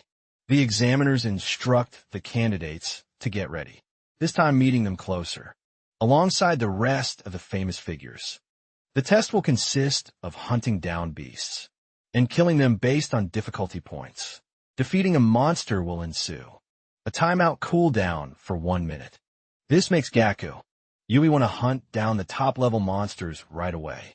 Curious Tenma raises his voice to ask a question, inquiring if the Nightmare class is truly the highest difficulty. Most of them, they don't think he's half as powerful to take down a threat like that. But Fujiwara reveals that there's no upper limit to nightmare-level creatures. They're all different, so it's useless to even think about. Today's performance will also be regarded in their future consideration to become a top-level savior. So it's important to score well. Recalling Jin's score of 115,000, our boy has set his sights to surpass humanity's greatest. The contestants enter the trial grounds, commencing the start of the test. The first few monsters are trash, so Tenma activates his ice skill to end them quickly. To move to the next stage of difficulty, Hayden is the only one who is thrilled to watch his every move. Even now, he watches the kid obliterate the horde of dogs. In a single second, this is why Hayden likes him. But Fujiwara surely thinks that the level 8 monster Tenma is facing next is going to give him a tough time. It's obvious for anyone to struggle at that level. But Mendu doesn't want these guys to focus on his student, so he shifts the conversation to ask about the other students. They're all doing fine. The only person giving Tenma competition is Hanyu herself. As for Tenma's fight, Bro takes the flames like he always does and emerges scratchless. He cuts down the creature in a single /1, shooting it in 5 seconds and earning 500 points. Hayden wonders why he didn't just kill the monster immediately, while Tenma is focused on honing his defense stats, which is why he's tanking every hit. The next obstacle is an Alaki Rhino. It's a harder monster worth 1,000 points. Even a single hit is going to instantly paralyze you. Winning against such a creature requires relentless speed, but Tenma casually goes up to it, even expressing interest in Horn. Rhino slams him away, but this man feels nothing. He keeps on giving his audience a show, thanks to enduring that hit. His personal stats boost again. Now it's time to end the fight. So Tenma lunges right in and kills the creature within 7 seconds. Fujiware creates suspense for the next monster, as it's even more fearsome than the last. With absurd attack and defense, this creature is considered one of the most ferocious disaster beasts. In the preliminaries, this is the Nightmare class Purgatory Giant, but all that glazing does nothing when Tenma one-shots it with his piercing orb, even posing nonchalantly after the kill. He's done playing with his toys and asks the examiners to send in the next Nightmare class monster. Saya Hisagi uses her power to pierce the monster straight through its mouth, planning to annihilate the remaining 2 monsters, so she can finally advance to the normal class. As she prepares herself, her system notifies her that she is close to clearing the beginner class. Elsewhere, Gaku Oe is confident that he will be the first to reach the normal class, while Hanahanyu decides to recover his mana before proceeding to the next level. Suddenly, the system blares an announcement. The Nightmare class has been cleared by someone ranked 21st and in record time. The message shakes all of them. Saya instantly becomes certain that the one who did it must be Tenma on the other hand. The 4 of them are left in complete amazement upon learning that he managed to instantly kill a level 15 Purgatory Giant. Curious to see how far he can truly go, they decide to raise the difficulty of the challenge. As our boy checks his stats, disappointment washes over him. He had been expecting something extraordinary, but all he received were a few additional points. Unsatisfied, he decides to take down one of the monsters with just a single attack. He pierces it using his spear, taking it down instantly once again. They are left wondering what exactly the spear is, and whether it even has a limit. Haitan notices that the scale is filled almost entirely with strength, but at the same time, it carries a major flaw. Meanwhile, our boy now faces a beast whose speed surpasses that of any monster he has encountered before. Haitan explains that Purgatory Giants are often mistaken for being slow due to their massive size, but in reality they are incredibly fast. He further explains that because their species contains no mana, their other stats are dramatically enhanced in exchange. The beast manages to dodge every shot our boy throws at it, purely because of its overwhelming speed. This is when Haitan realizes the flaw he noticed earlier. The black spheres can inflict devastating damage, but their flight speed is slower than that of high-level monsters. Still, he observes that Tenma understands battlefield tactics, well as he uses the habit of a Purgatory Giant scream as an opening before launching his attack. However, he also concludes that if our boy cannot increase the speed of the black sphere, he won't be able to advance any further. On the other side, our boy begins to struggle as the fight drags on, realizing that the monster can easily dodge attacks. Launched from mid-range, Ujihara grows worried, thinking that if our boy continues relying solely on the black sphere, without any countermeasures, it would mean he has no other techniques left. To their surprise, however, Tenma suddenly starts smiling. He has cracked the code, figuring out how to strike ahead of the monster. Instead of chasing it, both of them rush toward each other to launch an attack. The monster swings its massive fist and slams it toward our boy, cracking the entire arena upon impact. Instantly, the staff begins calling the rescue team, knowing that an electric rhino attack is no joke. But soon, everyone realizes that the attack never hit him. The monster looks around in confusion, unable to locate its target from behind. Our boy strikes the monster with his black sphere, completely blowing away its face. The battle ends within just 12 seconds. Agia is unable to believe that Tenma managed to defeat a giant monster. so decisively when the others, Izumi and Fujihara, turn towards her. They notice how worried she looks.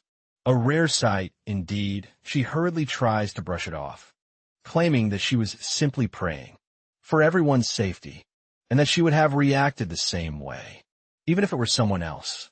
Her excessive explanations only make them think that she has recently become strangely extroverted. The old geezer turns back to Haiten, wondering why Tenma had been dodging attacks instead of countering head-on. Haiten explains that the protagonist's speed is actually comparable to that of a purgatory giant. Once electricity starts flowing through his body, his speed increases drastically, and with that skill active, a purgatory giant cannot land a hit on him. Delighted, the old geezer declares that the protagonist truly deserves first place. However, our boy has no intention of stopping. His goal is to surpass the strongest human, Jin Taiwa, and taking a break now would only mean losing progress. Without hesitation, he continues fighting the purgatory monsters. One after another, the old geezer recalls that. Even Haiten managed to reach Phase 4 in a single run. Hiten clarifies that he only managed to get there, and no further. Even so, they acknowledge that Hiten himself had his limit at Phase 3.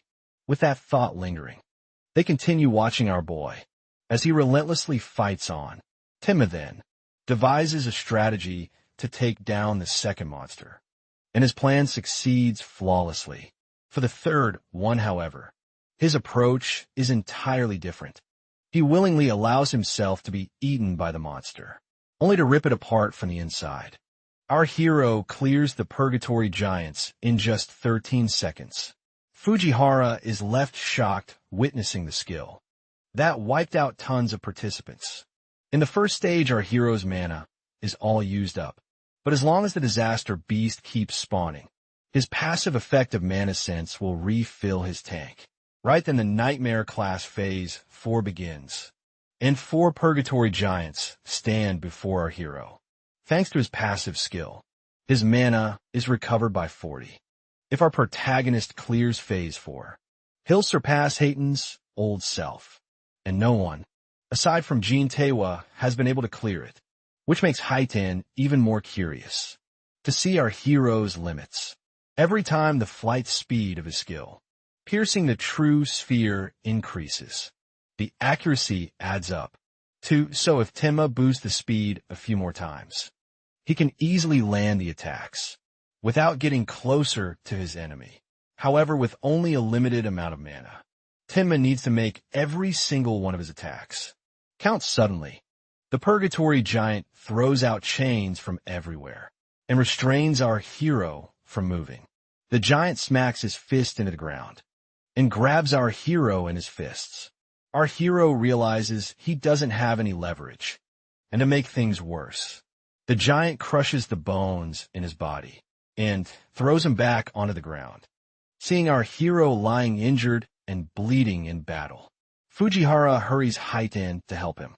Haiten is surprised, wondering if this is where our hero's power hits the ceiling and sees his old self in him.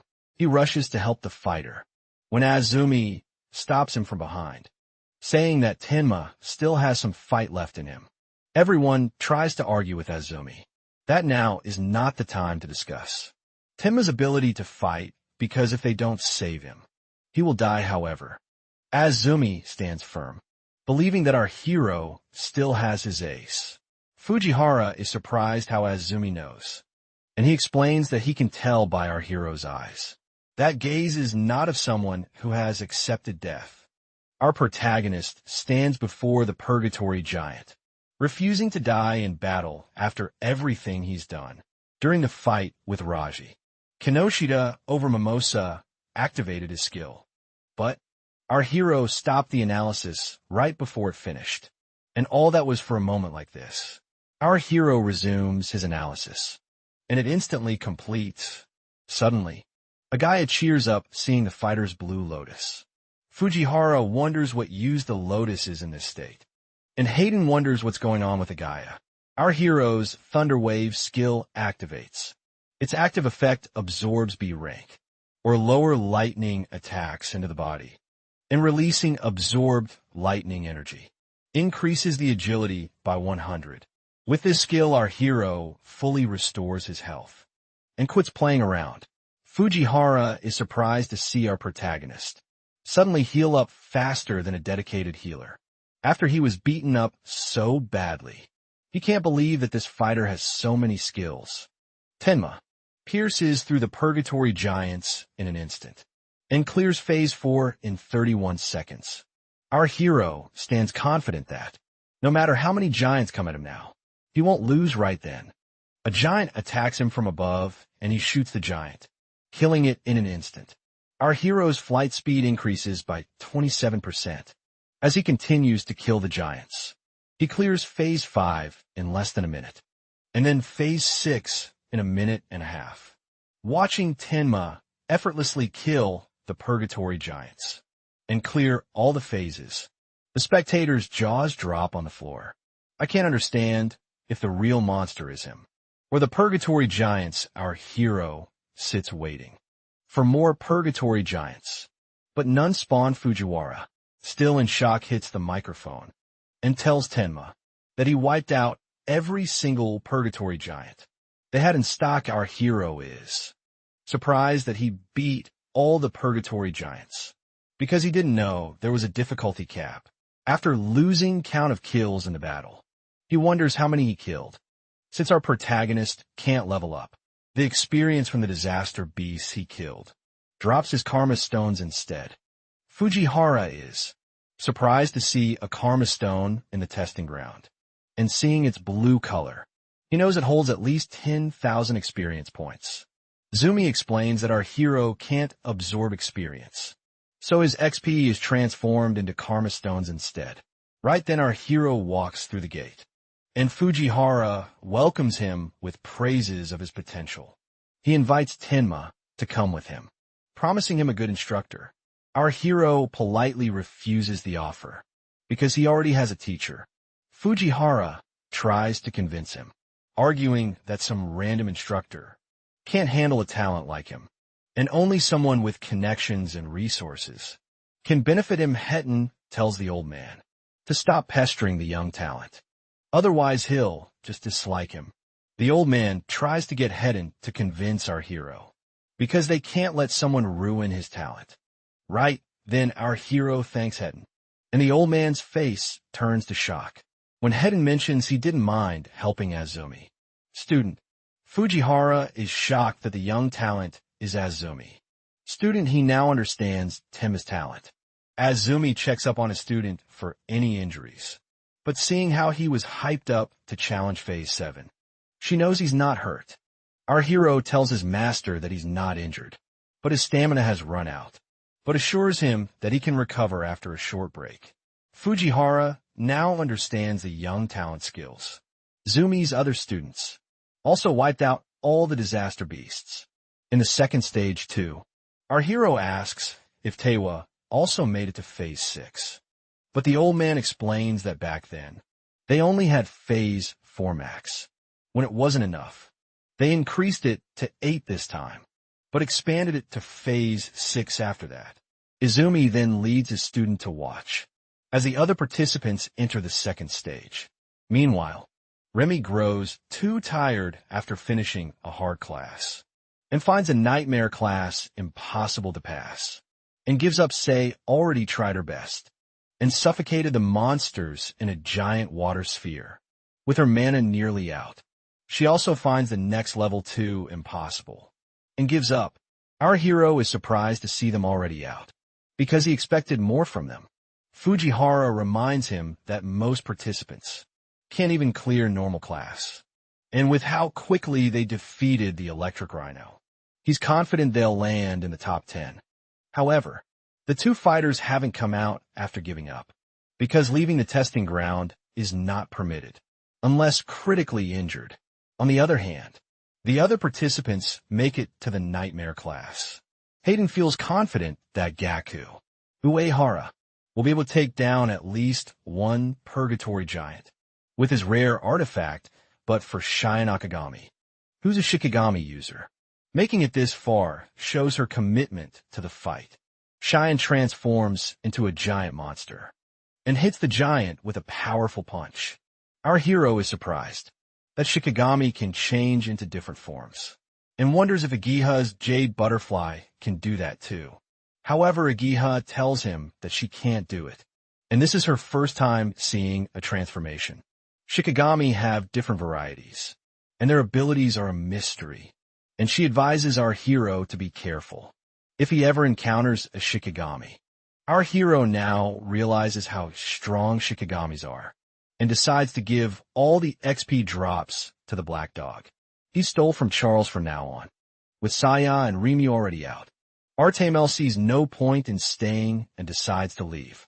Right then, Ibra grabs his attention, and he's shocked to see his armor. The epic dragon gear is the strongest artifact Iberia's dad left for him. The artifact has a will of its own and chooses its master. Ibra went through hell to obtain the armor, and with it his stats go up every minute, however. If he wears it longer than 15 minutes, he will be hit with a penalty, so he has to finish it before that. As Ibra faces off against the Purgatory Giants, he knows the announcement about Nightmare class being cleared was from Tenma. He tries to do his best to not drag down his friend, because the two of them together are double. Ibra jumps at the giant breaking through its armor, and with it the second stage ends. Fujihara announces that only the top 10, with the highest points, will advance to the national tournament. Main event, the top 2 will receive special rewards. Gakko feels confident that no one, other than Hanyu, would have more points than him, and he will get that special reward. Fujihara proceeds to announce the top 10, and everyone's shocked to see the leaderboards. Everyone is surprised to see our hero score over 100,000 points, because even Jin Taewa only scored 60,000. They know he can easily take first place in the nation.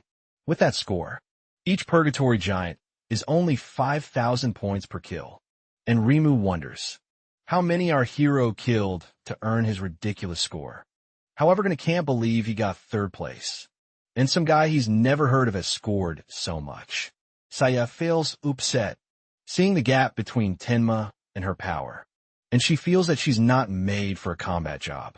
Fujihara announces that the provincial qualifiers are over, and Tenma leads the national rankings on top, with a lead of 65,000 points. Ibra can't see his father's face, but he knows that he's happy. He cheers for his friend taking first place, but he also feels proud of himself for not shaming the name of 11. 21 Saint-Savieur Alliance. National tournament qualifiers are concluded, and our hero carries his friend out.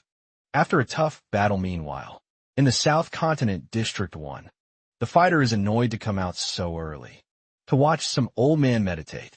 His friend cautions him to be careful, because the old man in front of him is the commander of the South Continent, who can predict the future. However, the fighter wonders why they only get notified after the barriers are deployed every time, because if Bargar can predict the future, he should be able to tell where the monoliths will fall. An advanced Bargar can only predict a small time frame of the future, but the reason he stands beside the heavy weights of humanity, like Azumi, is because his prophecy is 100 accurate. Suddenly Bargar panics and falls. His followers help him up, and he cries out that the North is in danger. A massive disaster beast is about to attack the northern continent soon, and among them is a disaster beast exceeding level 100. Tenma's stats finally break 15 points. Normally, each level up adds 50 stat points, so 15 puts our hero at around level 30. As a normal awakener, agility and defense can increase infinitely, thanks to passive skills, and the mana recovers infinitely. With Mana Sense is passive, but the attack power is the only thing our hero has no way of raising, and he wonders if he can right then. His friends call him to dinner, and he puts it aside for the moment, and decides to figure out a way of getting a skill to boost his attack power. Later at the dinner table, our hero finds Ebra missing. Adia tells him that she treated him earlier, and his wounds are healed. But he was extremely exhausted, so he's still sleeping. Rimyu was surprised that Iberia cleared the nightmare class, that even he and Saya couldn't beat. Suddenly Saya is startled, seeing something behind. She tells Rimyu to look behind him, and a tall figure scares Rimyu too. Iberia jumps at the food and starts eating desperately. Rimyu scolds him for scaring him and eating at someone else's table. Ibra puts the plate down, which makes Rimyu think he wants to fight. But instead, he just takes a sigh after having delicious food, after learning that Rimu made the food. Iberia tells him to quit being an awakener and become a chef instead, because he's more expert at that. Right then Izumi interrupts their meal and asks the saviors what they are afraid of the most. Rimu takes a moment to think about what he's afraid of. His dream is to become a savior and save a lot of money, to travel the world and enjoy gourmet food. So his fear is aging. He worries that if he gets old, he won't have the energy to travel the world, and his taste will deteriorate so much that he won't be able to tell the flavors apart. Seo was born into a family of doctors, so she grew up in a hospital. From a young age, she saw so many people suffer from all kinds of diseases. It traumatized her to the point that she feels terrified, even when someone has just a normal cold. Our hero now realizes Saya ran away because he sneezed the other day. Izumi tells them that an awakener's life is twice that of a normal person, and they also rarely get sick, so they can let go of their fears now. However, Iberia's fear was not passing the qualifiers, and now that he has, he's afraid of not being able to fight alongside Tenma. After confessing his fear, he pushes Tenma to spill his fear. Everyone thinks that their friend doesn't have anything that he's scared of. Our hero reveals that after his parents died, he was anxious about his survival. His body was taken over by emotions like helplessness, rage, and sorrow, until Saya and Rimyu appeared in front of him. As he was crying, they walked up to him and reminded him to look up at the beautiful sky instead of looking down. They offered to take him to a hospital if he's sick, and food to erase all his worries. His friend's warmth got him out of the negative world, and after that he met Sensei Agaha and Iberia. It made him feel that he gained a family. Our hero confesses that it's been a long time since he felt this kind of relief, and he wishes that this moment could last forever. But above all, he was afraid of living by himself. Jiha gets emotional seeing our hero so gentle and calm, and completely different from the chilling vibe he had before. Ibra suddenly jumps to hug him and promises to never leave him. Zumi tells them that he asked everyone this question to test if there's a possibility that they might regret the path they're choosing when they become saviors and face true danger. Because a savior must never regret, he tells everyone to keep in mind that a death without regret is every savior's ultimate goal. He then tells everyone to rest, because Kisaragi and Harino have to return to the North District tomorrow. The next morning, everyone says their goodbyes. Iberia tells Rimyu to make him his home cooking sometime. Again, seeing him cry, our hero wonders when he got so close to Rimyu. Our hero realizes that he wanted to ask Saya something, and decides to ask her in the main tournament now. Suddenly, Agaha runs in, rushing towards them to tell Izumi about some top-secret information.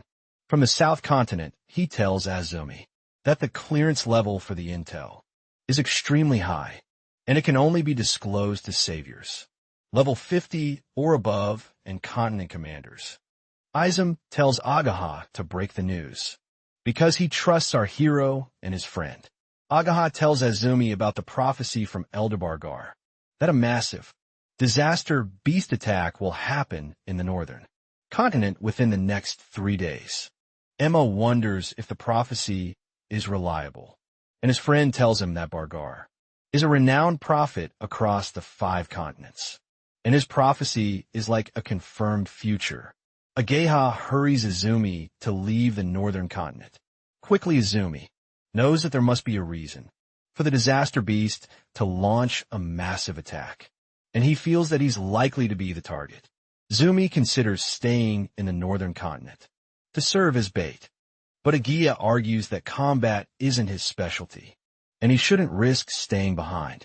She urges him to evacuate the central continent for the time being. Our hero agrees with Agia and offers to stay and fight. However, Izumi refuses to back off and tells Tenma that he wants him to do something else. Our hero argues that protecting his teacher is the most important thing, but Izumi tells him that Iberia's father, Aiden, is the most skilled crafter on the 5 continents. It would be bad if something bad happened to him. So Izumi asks his student to go with Iberia and guard Aiden, and decides to send some awakeners as a backup too. Seeing Izumi splitting forces just to protect Iberia's dad, he wonders if he's trying to keep him away from the battlefield. Izumi then asks Agatha for 3 things. He asks her to announce the attack to the residents of the northern continents and have level 50 and below awakeners safely evacuate them. The other order is to notify the level 50 and above awakeners in the continent and have them prepared to intercept the disaster beasts at any moment. He asks Haiten to also come to the North District, where the population is low, so they don't have to worry about putting civilians in danger, because he plans to intercept the disaster beasts. Head-on Agatha informs her father that all the arrangements have been completed and that Haiten will be arriving soon. As he dismisses her, he notices a trace of hesitation in her expression.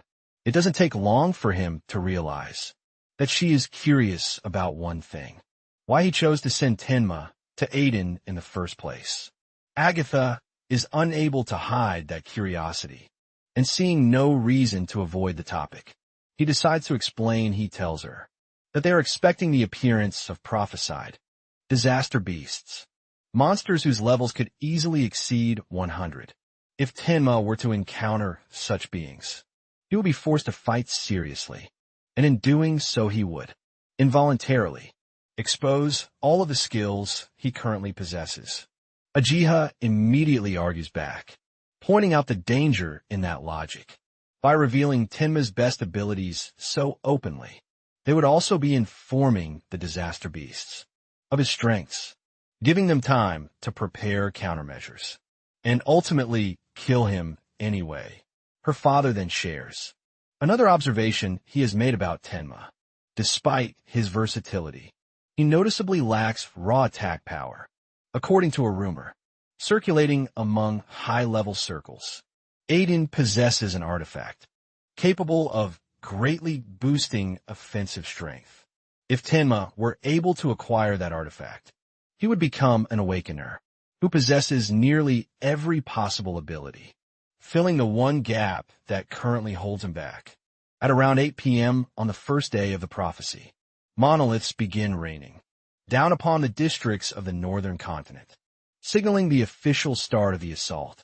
In North District 2, Tenma and Iberia are sprinting through the streets, heading toward Iberia's father, fully aware that a disaster beast attack could occur at any moment.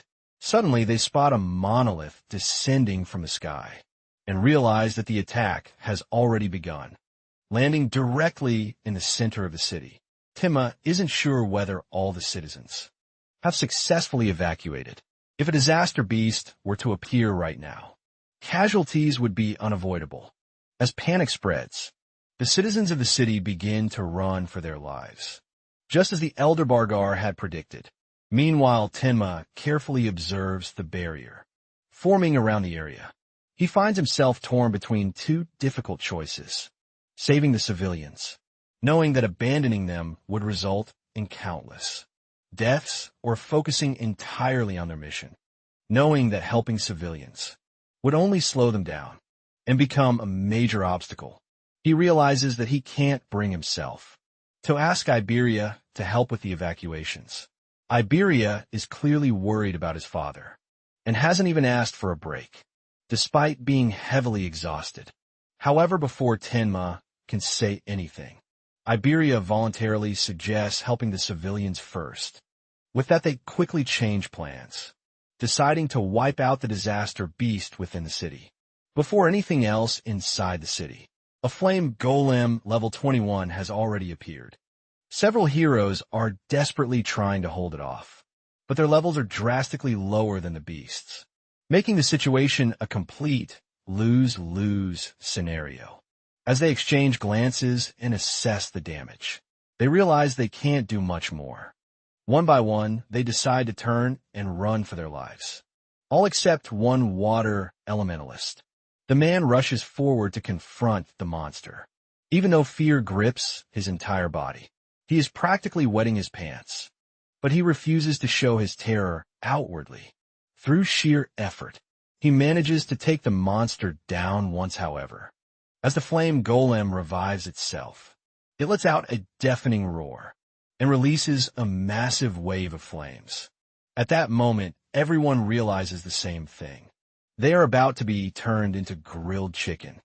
Just as all hope seems lost, Tenma appears and blocks the incoming flames, defending them effortlessly. He immediately instructs Iberia to guide the civilians to safety. While he handles the beast alone, the civilians stare in disbelief at the wall of ice that shields them and frantically ask Iberia if they are saviors. Iberia quickly denies the claim, though he confidently declares that he will surpass Jintiwa. Someday, the civilians still shake and lash out at him, calling him a brat, despite the fact that he saved their lives. Then their attention shifts towards our hero. They notice Tenma standing there, completely covered in ice armor. For a moment, they wonder if his body itself is some kind of artifact. Some time ago, Izumi had warned Tenma about the black sphere he uses. While it possesses immense power, its casting time is far too long. Against a truly strong disaster beast, its flight speed can't even be considered fast. If the first shot were to miss, the enemy would immediately become cautious, making it even harder to land a second hit. Izumi advised him to avoid using it as much as possible, and only rely on it when it was absolutely necessary. He was completely certain he could finish the opponent in one strike. Back in the present, Tenma realizes that using the black sphere in the middle of a crowd would only draw more attention to him, especially when people are already whispering about him. Being a high-level awakener, he decides instead to rely purely on overwhelming force. Activating his Thunder Wave, he leaps into the air and delivers a crushing kick, straight to the monster's head, sending it flying into the ground. Spectators are left speechless. A disaster beast is being beaten down by someone who looks no older than a teenager. Many assume that the flame golem must have already been severely injured. However, the civilians who witnessed the fight up close know better. They can't believe that a level 21 flame golem was unable to even lay a finger on him. This only deepens their confusion, making them question who Tenma truly is. As soon as the monster is defeated, Tenma and Iberia immediately flee the scene. The remaining heroes are left standing, in stunned silence, unable to process the overwhelming show of power they just witnessed. While running alongside his partner, Tenma reflects on the fight. The fact that an instant kill was impossible against a disaster beast of that level doesn't bode well for what lies ahead. If monsters like this are only the beginning, then what awaits them will be far worse. One thing is clear to him now. He must find a way to raise his power, no matter the cost. Iberia is amazed by his friend's speed. However, our hero thinks that his speed is useless without power. Iberia realizes the truth to it and tells him that there's a way to raise the attack power. So he tells Tenma that his father's warehouse is filled with artifacts, and there has to be one that could boost attack power. And since he's strong and a student of Izumi, his dad will definitely give him one.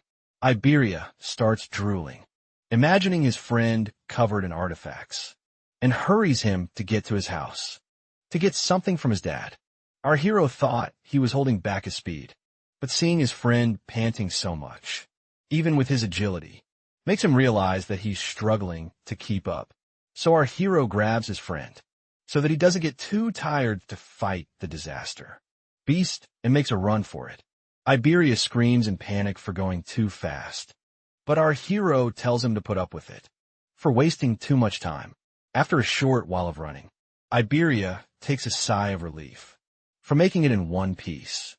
Our hero wonders why his friend's dad lives in a deep forest, when a town's much safer, and Iberia explains that his dad finds it too noisy to concentrate on crafting.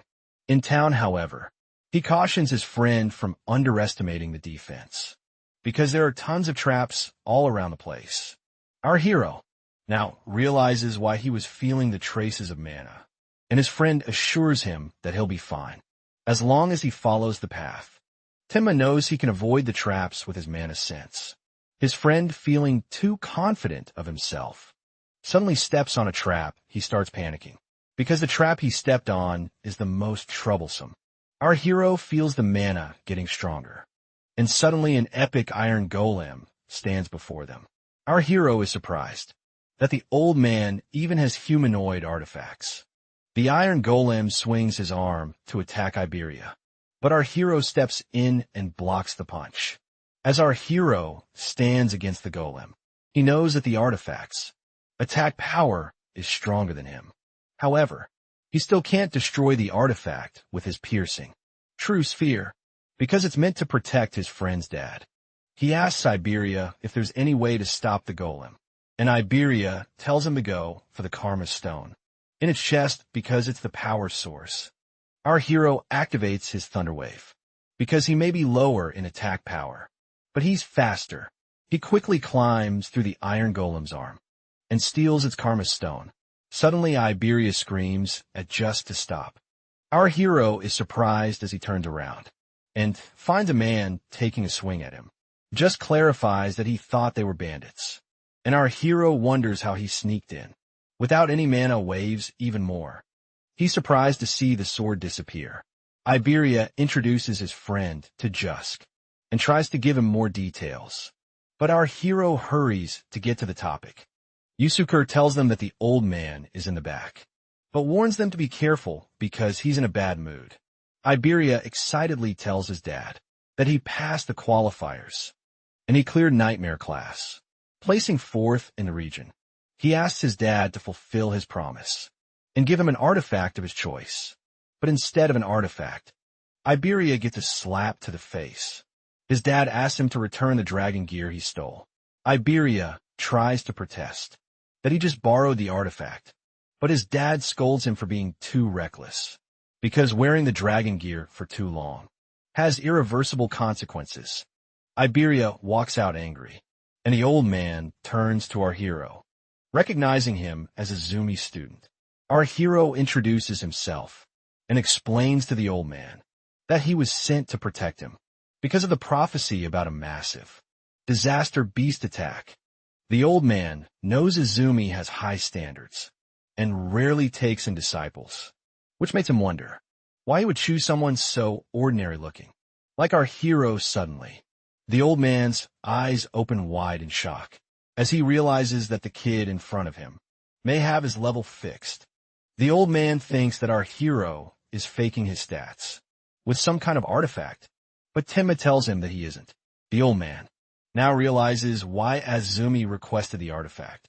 He tells the kid that his teacher is good at understanding his profits and losses and always demands some return. However, our hero didn't hear anything about a return and was only asked to guard the old man.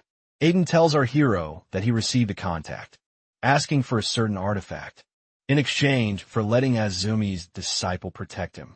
Our hero doesn't mind protecting the old man, even without getting an artifact, but the old man doesn't mind giving him one. However, Aiden wonders why Azumi specifically chose a failed product. Originally, it was an item made to bring out the maximum attack power of an awakener, but suddenly a crack appeared on it. The artifact's rank became unknown, and a mysterious broken effect was added to it. The broken effect is that the critical rate resets when a user's level increases, so the artifact becomes completely useless For a normal awakener, the old man was confused why Azumi requested this artifact. But now seeing his stats, he understands the reason. The old man finds our protagonist special. He doesn't know how he gets stronger, but he believes the artifact could be perfect for Tenma, whose level doesn't increase. As he defeats disaster beasts, his critical rate will eventually reach 100, and in the future, every attack will be strengthened by 10 times. Our hero equips the broken critical crystal, but the critical rate only increases when he defeats enemies with higher attack power than him, which is a bit difficult, so he decides to figure out countermeasures. After surviving the attack, Aiden finds the artifact suitable for Tenma. Our hero thanks the old man, but Aiden believes that he makes the artifact while they fight the beasts, so a thanks is not needed. He assures our hero that the disaster beasts won't attack such a remote place unless they already know his location, and tells him to rest suddenly. Something falls, and as everyone looks up, they're surprised to see a green barrier in the sky. Only the commanders-in-chief of the 5 continents knew Aiden's location, which makes him wonder if the monument stone falling here was a coincidence. Jusuk orders everyone to stay back, but our hero tells him that the disaster beasts are already headed to them. Our protagonist can feel something approaching them. At incredible speed, the beasts rush in, and one of them swings his sharp claws at Tenma. Our hero grabs the beast and cuts through it. No matter how many beasts of this level come at our hero, he feels confident that he can easily finish them off. With a Lotus Explosion, he thinks that Jusky might also be able to take the Lotus Explosion, but worries that Aiden and Iberia, who are hiding in the hut behind, might get involved if he uses the Lotus Explosion too recklessly. Our hero clears through the beasts and stands back. He suddenly feels another, much stronger wave of magic power as more beasts head towards him.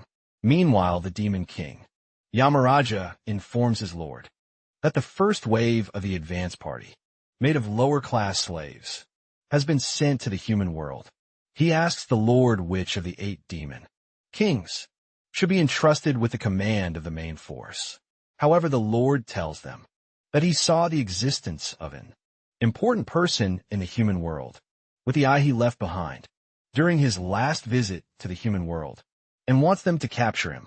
Yamaraja asks if that task will be trusted to one of the 8 demon kings too, but the lord thinks that a demon king class will destroy the eye he left behind, and decides to leave the task to a demon general.